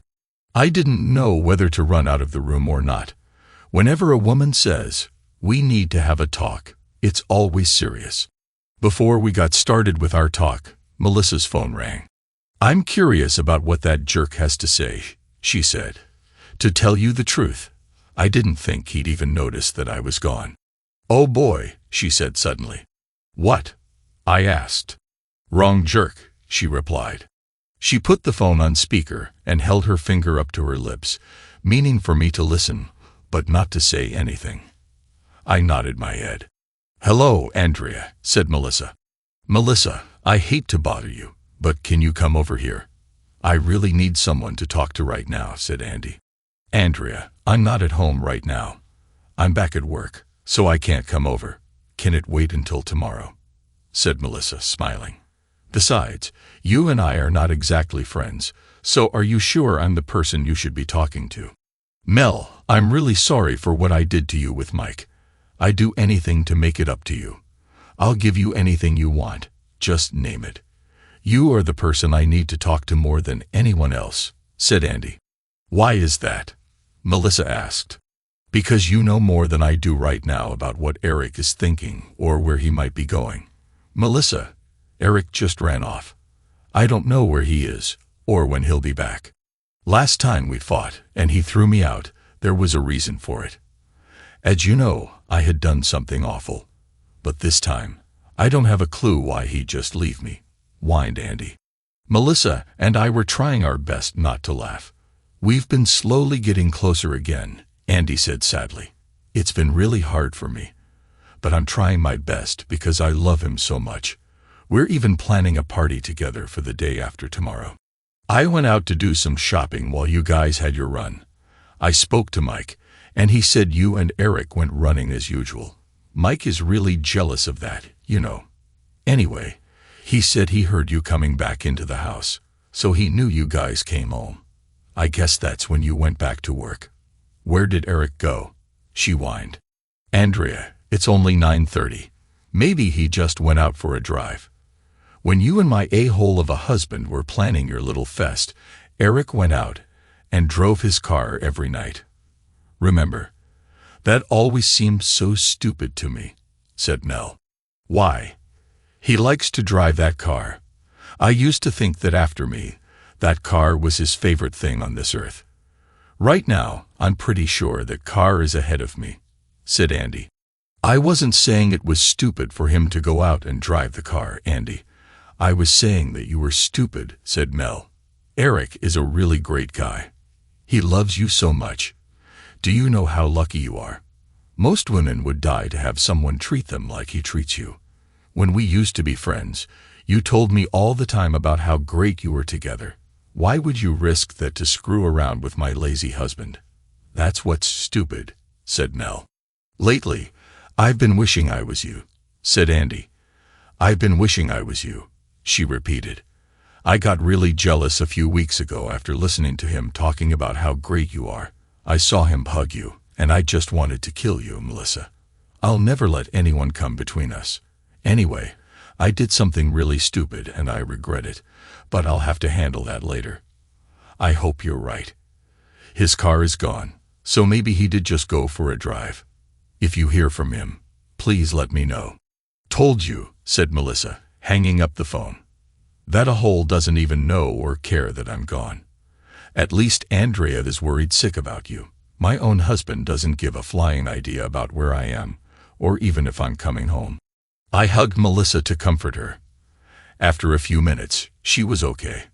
Why don't you go ahead and take your shower while I make a few phone calls, she said. I figured that she wanted to be alone for a while, so I headed for the shower. I came out wearing long boxers and a t-shirt. Somehow, I didn't feel weird about being around Melissa in my underwear. It was probably because the boxers and shirt were very similar to what we both wore when we ran together every day. Eric, turn the lights out, yelled Melissa. I did, and then she came out of the bathroom and got into bed. I thought we were going to have a talk, I reminded her. We may as well talk tomorrow, she said. I don't want to harm your virtue. How would talking harm my virtue? We talk all the time. You're the person I'm the most comfortable talking to, I said. If we turn the lights back on, I don't think we'll get much talking done, because I'm kind of naked, said Melissa. And even though our spouses gave us permission to do it, I'm not sure if that's a good idea. But I did figure out what I want from Andrea to make all of my hurts go away. Before I could even ask what it was, Melissa told me she'd never tell me. It was as if she'd read my mind. That was the way Andy and I used to be. I missed it. Sometime during the night, the inevitable rolling occurred. For some reason, human beings in a bed exhibit a lot of the same principles as magnets. I think that, with the exception of gay or lesbian individuals, all men are positively charged, and all women are negatively charged. If you put two men or two women in a bed together, they end up rolling as far away from each other as they can and staying there. The similar charges repel. But if you put a man and a woman in bed together, they seem to always end up together. It was still dark when I realized that Melissa was in front of me. A microsecond later, I realized that my tool was in the crack of her bum. Melissa had lost a lot of weight over the last 4 months, but she still had a lot more bum than Andy would ever have.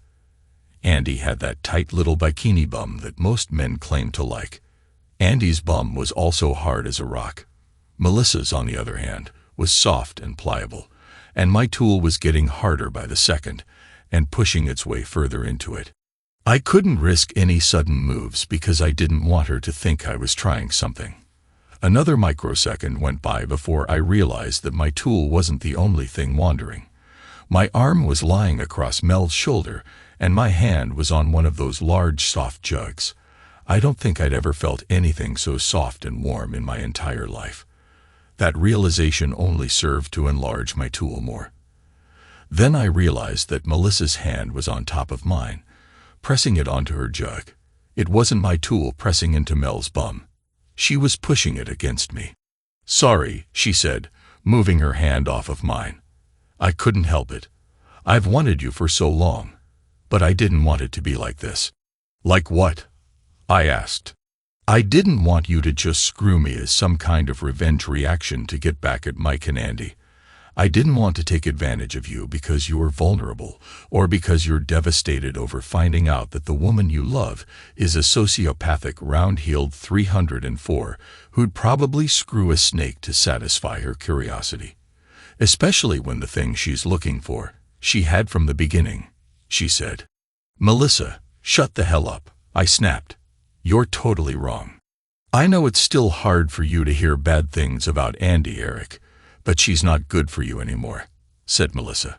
No, you said the woman I love is a sociopathic round-heeled 304 who'd probably screw a snake to satisfy her curiosity. I'm not about to let you talk about yourself that way, I said. I started to move my hand from her jug, since her hand was no longer holding it in place. Who told you to move your hand? She smiled. I had it right where I wanted it. I pulled her to me and started rubbing her sides. "Oh yeah, take it easy on me. It's been a long time," she said. I started nibbling her back and shoulders, and she loved it. I worked my way down and started licking her soft round bum. While doing this, I noticed that the months of running had taken their toll, and there was no longer any flab around her abdominal region. My questing fingers continued their walk up her torso and avoided her jugs. "Hey, aren't you going to rub my—" she began. "Forget about what I was going to say," she hissed. "Just keep doing what you're doing." Mel's legs had ceased flopping around on me, and were currently around my neck, nearly choking the life out of me. "Eric, don't stop," she cried. "That's so good." I took note of the fact that Mel was rubbing and squeezing her own jugs. Unlike Andrea, she seemed to need more attention given to them. I filed that away for next time. While I was thinking about that, I reached around her with one of my arms and started to squeeze her jugs and rub her engorged dugs. I took tiny bites on her neck while we started screwing with long, slow, easy strokes. We took our time.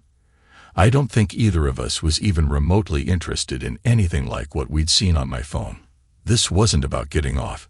It was about getting in and meeting inside each other's hearts and heads, while our bodies did what bodies do. "Do you like it?" she asked quietly. I replied. We kept it up for a long time, and it was really special. Not just because I hadn't done anything that didn't require my hand in months, but because this was the beginning of something extraordinary. A little while longer, I started to pull out and warn Melissa, but she wrapped her arm behind me and pushed me back in. "Don't stop, Eric. I want it inside me," she said. I thought that meant that she was on the pill or safe, and really I wanted it too. I wanted to just coat her insides with my baby batter and make this woman mine. At that moment, I didn't care about Mike or Andrea or anyone else except for Mel and me. I just let go and fired line after line of sperm into her unprotected walls. After that, Melissa just rolled over and smiled at me. She started kissing me gently and thanked me. "What are you thanking me for?" I asked. "I'm the one who should be thanking you." "No, Eric. I have never done anything like that. Ever," she said emphatically. I woke up to Mel saying, "Eric, I have to pee." I noticed that, unlike when I slept with Andy, this time I was the one who was wrapped around Mel, one arm over her chest and one leg over hers. "Are you trying to lay claim on me or just making sure I don't try to escape?" she asked. "Definitely the first one," I said. "Well, you need to know that I'm temporarily a married woman," she laughed. "But I intend to take care of that immediately. Then I'll be accepting offers. I'd offer you my heart and a place in my life forever from this moment forward," I said seriously. "I'll take it," she smiled. "I'm off the market." She went into the bathroom and peed. Then I heard the shower start, and I jumped out of bed and ran in. I opened the door, got in behind her, and started rubbing my hands slowly down her sides. "Eric, what about Andy?" she asked. "Andy who?" I replied. "Are you going to be doing a lot of nasty things to me today?" she asked. "Nope," I said. "Oh," she replied, seeming kind of disappointed. "I'm going to be doing nasty things to you every day," I said. We spent the morning calling into work and taking some vacation time. We called my lawyer and set up an appointment to see him.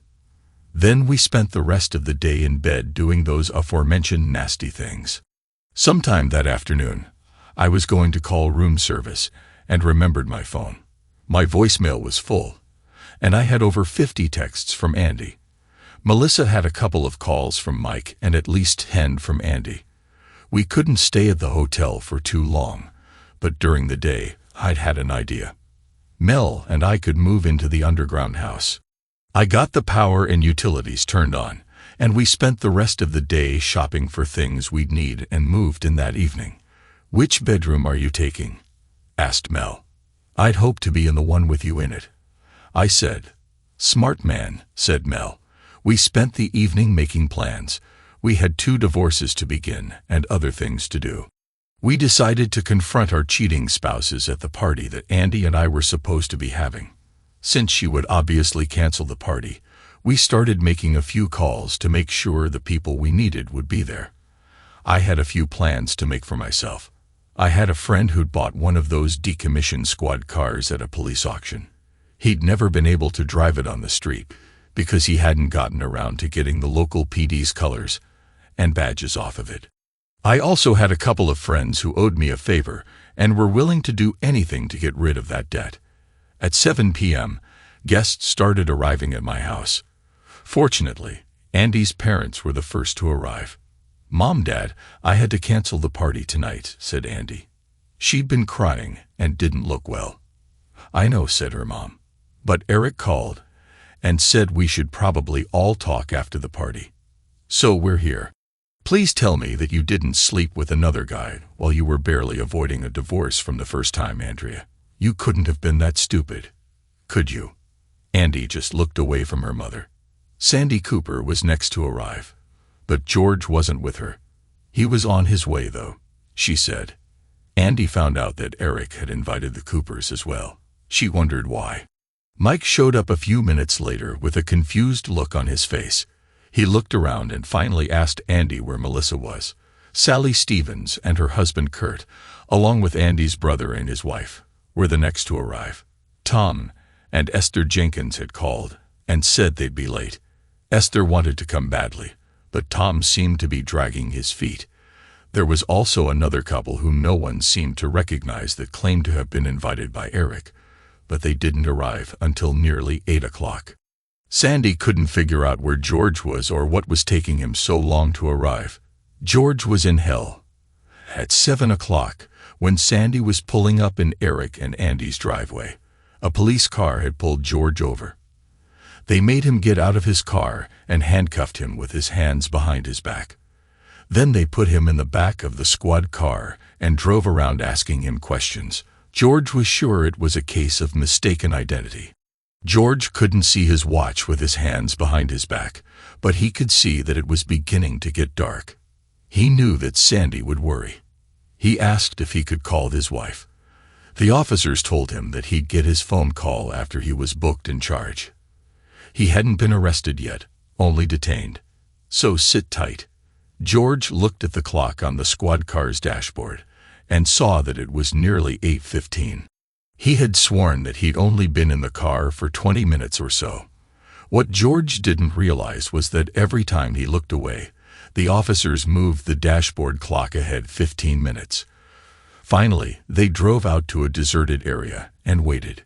When the dashboard clock read 8:55, the radio squawked, and one of the officers started speaking into it. "What the hell do you mean?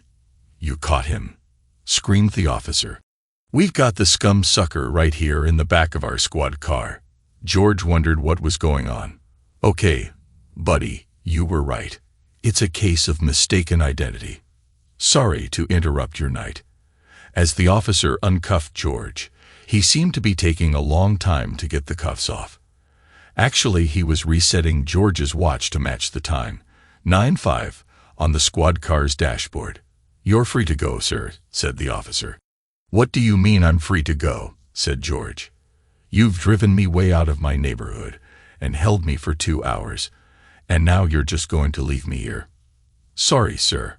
We're not allowed to carry civilians in the squad car unless they're part of an investigation or a crime," said the cop as he and his partner drove off. "Hey, there's a gas station over there. Call someone to come and get you. Have a pleasant evening, sir." George could have sworn he heard the cops laughing as they drove off. George looked down at his watch. It was after 9 p.m.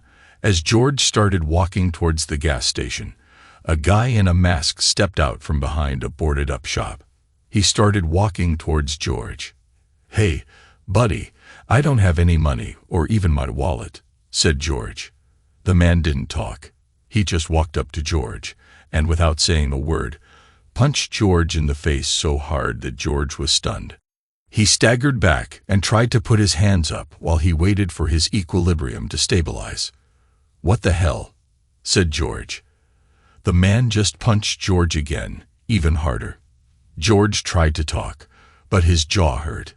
He looked up just in time to get another punch. That third punch knocked George off his feet. George thought that the fight was over and he'd lost. This was the first time that he'd gotten his butt so thoroughly kicked. George was wrong, though. The fight was only beginning. The man came over and started kicking George. He kicked him in his side several times, and George was sure that he'd felt ribs snap. Then that pain was eclipsed as the man found a new target: George's groin. George screamed so loudly that he was sure he could be heard in the next state. Then the man kicked George several times in each leg, but it didn't matter because George had blacked out from the pain. He vaguely remembered being dragged down the street and left very close to the gas station in one of his moments of awareness. He didn't know how long it was until someone found him and called an ambulance, but it seemed like forever. Even though George had been fooled into believing that his butt kicking had started at 9 o'clock, it was actually only 8 o'clock. At 8:45, Eric's Mustang pulled into the driveway. He and Melissa got out and went into the house and out onto the deck. He saw his mother-in-law, father-in-law, and several neighbors. He greeted his wife's family warmly and hugged Sandy Cooper. He nodded to the mysterious couple. Mike came over to talk to Melissa, but she blew him off and followed Eric around. Finally, Andy came downstairs and saw Eric. She ran over to him and tried to hug him, but he pushed her away. "Eric, I forgive you for just running off on me, though I'm not sure why you did it," she said. The rest of the guests politely pretended to be doing other things, but were really watching and listening intently. "Wait, you didn't run off alone to think. You were with Melissa, weren't you?" she said. "But why? We were just starting to make progress. I was beginning to feel like you loved me a little bit again, and that there was a chance for us to get past our problems." She fell to the floor and started crying. Eric started clapping his hands. "Can everyone come over here for a moment?" he said. Melissa also started clapping her hands. "Everyone give Andy a hand," said Eric. That was the greatest acting performance in history. Now we know where Andy's true talents lie. I guess everyone here knows that Andy and I have been having a rough time in our marriage. I recently threw her out of the house for a while. Andy told me that she was curious about what it would be like to have sex with another man, said Eric. I begged her not to do it, but she did anyway. She went out and screwed my former best friend Mike, the husband of her former best friend Melissa. It broke my heart, and I hated her for what she did to us. But I still loved her so much. For the past few weeks, we've been trying to patch up the destruction that Andy's curiosity wrought on our marriage, but it was hard for me. As Andy said, we were just starting out on that long process of fixing things when I noticed my ex-best friend going into my backyard. I followed him and recorded what I found on my phone. Can everyone follow me into the den? Everyone watched as I hooked my iPhone up to the plasma screen TV. They were all shocked as they saw Mike watching as George Cooper and Kurt Stevens screwed Andy while she gave Tom Jenkins a blowjob. The great thing about the iPhone 4 is that it shoots high-resolution video. The images on the screen were very clear. George's and Kurt's lust and Andy's boredom at the act were apparent. Andy's father turned his head and begged me to stop the tape. Andy's mother vomited the contents of her stomach onto the parquet floor tiles of the den. I guess everyone kind of understands why I disappeared a couple of days ago now. What they can't understand is what it feels like to have the person you loved and wanted to spend the rest of your life with hurt you this way twice. I hope you all understand that there won't be a third time. Every bit of love I once felt for her is gone. There's only one way for us to go now. Eric stopped talking and nodded to the mysterious couple. They each produced an envelope from somewhere and handed one to Andy and one to Mike. You've been served, they told them. Tom Jenkins and Kurt Stevens were given envelopes as well. Their envelopes contained their alienation of affection suit papers. Since George wasn't present, the man asked Sandy Cooper, his wife, to please notify him that he was being sued as well. That cheating scum sucker, screamed Sandy as she walked towards the door. No wonder he stood me up. I'm divorcing his cheating scumsucker too. Everyone else headed for the door too. Soon only Mike, Melissa, Eric, Andy, and Andy's parents were still in the room.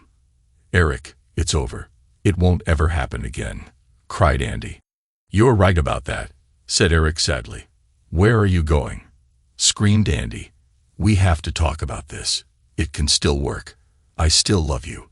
I only love you. You heard me tell them that on the tape. The only person I like having sex with was you. That was on the tape too. I just needed to find out. It was just my curiosity." She was holding onto Eric's leg. "Where do you think you're going?" Mike asked Melissa. "We need to talk too. I'm not happy about you going off and screwing other guys either, even after what I did. Two wrongs don't make a right, Melissa. We have bills to pay, woman, and your check didn't make it into our account." Mike reached out and grabbed Melissa's arm and turned her around. "You are not leaving with him again," he snapped. "We're still married. No divorce and no more sex with other guys." Eric didn't even break his stride. He just turned around and decked Mike, then put his arm around Melissa and guided her from the room. Melissa turned as she and Eric got to the doorway. "You shouldn't worry about me screwing other guys, Mike. I'd never do that. I'm faithful to the man I love. I only made love with Eric. He's the guy, and there are no other guys, including you. And I think I got what I wanted." "Eric," said Andy's father, "I have no idea what you're feeling. I can't believe my daughter is capable of doing what we saw. Take some time to cool down, and we'll all get together and work this out." Eric nodded, and he and Melissa left. It was nearly 6 weeks before they would all sit down together again. During that 6 weeks, Eric had no contact with Andy. She'd called him hundreds of times, but the restraining order kept her from being able to go to his job, and she didn't know where he lived. She suspected that he was still with Melissa, and that angered her. She was sure that Eric was falling in love with Melissa and not just screwing her. That, to Andy, was simply not fair. Her curiosity had only been about sex, not love. She'd never had any intention of leaving Eric or falling in love with anyone else. During the 6 weeks, several things happened of note, including Andy having a breakdown of some sort. Eventually, Eric showed up with a truck to get the rest of his belongings and Melissa's. Mike had refused to allow Eric to get them until the police showed up, and Eric showed them a court order allowing him to have Melissa's things. "Where is the 304? asked Mike. "She's at the doctor's today," smiled Eric. "What did you do?" asked Mike. "Screw her until her uterus fell out." Just hearing someone talk about Eric having sex with Melissa started Andy on a fit of crying and screaming. Another interesting thing was what happened to Kurt Stevens one Sunday. Kurt was stuck at a red light when an abandoned cement truck plowed into his car, crushing it. At the same time that the accident occurred, both Eric and Melissa had been in church. Eric had gotten up once during the ceremony to use the bathroom and had left the door open. An usher who was actually an off-duty police officer had seen Eric's leg and could vouch for the fact that he was on the toilet the whole time. There was some suspicion about Eric because when George Cooper's beating had been discovered, Eric was the only person George could think of who had a motive to want to hurt him. But at the exact time of the beating, Eric had several witnesses, including George's ex-wife, who could verify that Eric had gotten to the party before 9 and didn't leave the party until long after George's beating had ended. George was sure that his beating had happened at 9 o'clock. The investigating detectives were sure of it as well because even George's watch, which had been broken during the incident, had stopped when it was broken at just after 9. Eric was ruled out. He was also ruled out in Kurt Stevens' case because he couldn't have been in the bathroom under gastric distress and driving the truck at the same time. George would probably never walk again. He also lost both testicles, his wife, and 60% of his assets. His life would never be the same. Kurt was in a coma, and no one was sure he'd ever wake up. If he did, He'd wake up single because his wife divorced him as well. Tom Jenkins didn't wait for his divorce. After finding out what happened to Kurt and George, he just got in his car and drove away. He didn't even pack his clothes. He just disappeared. He spent the rest of his life looking over his shoulder, afraid to settle down or stay in one place for any length of time. He also developed a phobia about married women. He couldn't bear to be around them, no matter how innocent the situation. That was a terrible toll for a B-job. Andy was beautiful, but it just wasn't worth it. At our sit-down meeting, things went pretty much as Melissa and I thought. Both Mike and Andy refused to sign the divorce papers. Melissa gave Mike their house, which he couldn't afford since he wasn't working. He also couldn't afford his truck or their utilities. Mike, at 40 years old, ended up living with his parents for a while and then on the street. I offered Andy the house as well and half of our savings and checking accounts. I paid off her credit cards and offered to pay her a lump sum in lieu of alimony, so I wouldn't have to have contact with her. "Eric, can't the two of you work this out somehow?" asked her dad. "She's willing to overlook your revenge affair. We all are. We know what she put you through." "Eric, I'll give up anything to have you back," said Andy. "But you aren't getting this divorce. You will not have it." "Besides," said Andy, "Melissa looks really pretty, but her gut is coming back. Are you sure you want to be stuck with that?" I laughed and reached out, patting Andy on top of her head. "Silly rabbit. That's not a gut," I said. "What is it? Lucky Charms?" smiled Andy. "Nope, it's a baby," said Melissa, rubbing her stomach. "I told you I got what I wanted." Immediately after that, Mike threw up. That was when Andy checked out mentally and had to be hospitalized. "I'll kill you, you witch," she screamed as she jumped across the table at Melissa. That was the last time I saw her until she showed up at the hospital this morning. Melissa was still asleep, so I went down to the gift shop to get her more flowers, even though there was no room for them anywhere. I wanted her to know just how much I loved her and how special our daughter was to me. When I got back to her floor, the area outside Melissa's room was full of people running around.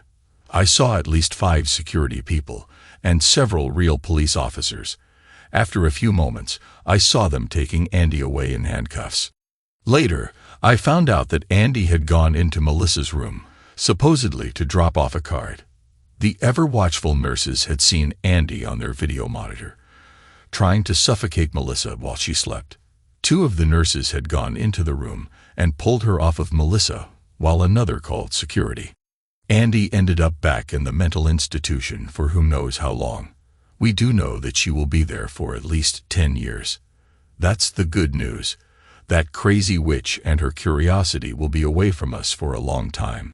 The bad news is that in our state, you can't pursue any type of legal action against a person who is not mentally capable. That means, unfortunately, that I'm still married to her. I was able to get my house back. Melissa and I lived there. She finally got a teacher's assistant to help with the grading of all those papers, so our nights are free to sit on our deck and enjoy each other. We often go down by the lake and stroll along the water's edge because, darn it, it is kind of romantic. But I keep an eye out for guys who want to throw stuff at us out of jealousy. We named our daughter Curiosity because if it hadn't been for curiosity, she wouldn't have been born. Life is good.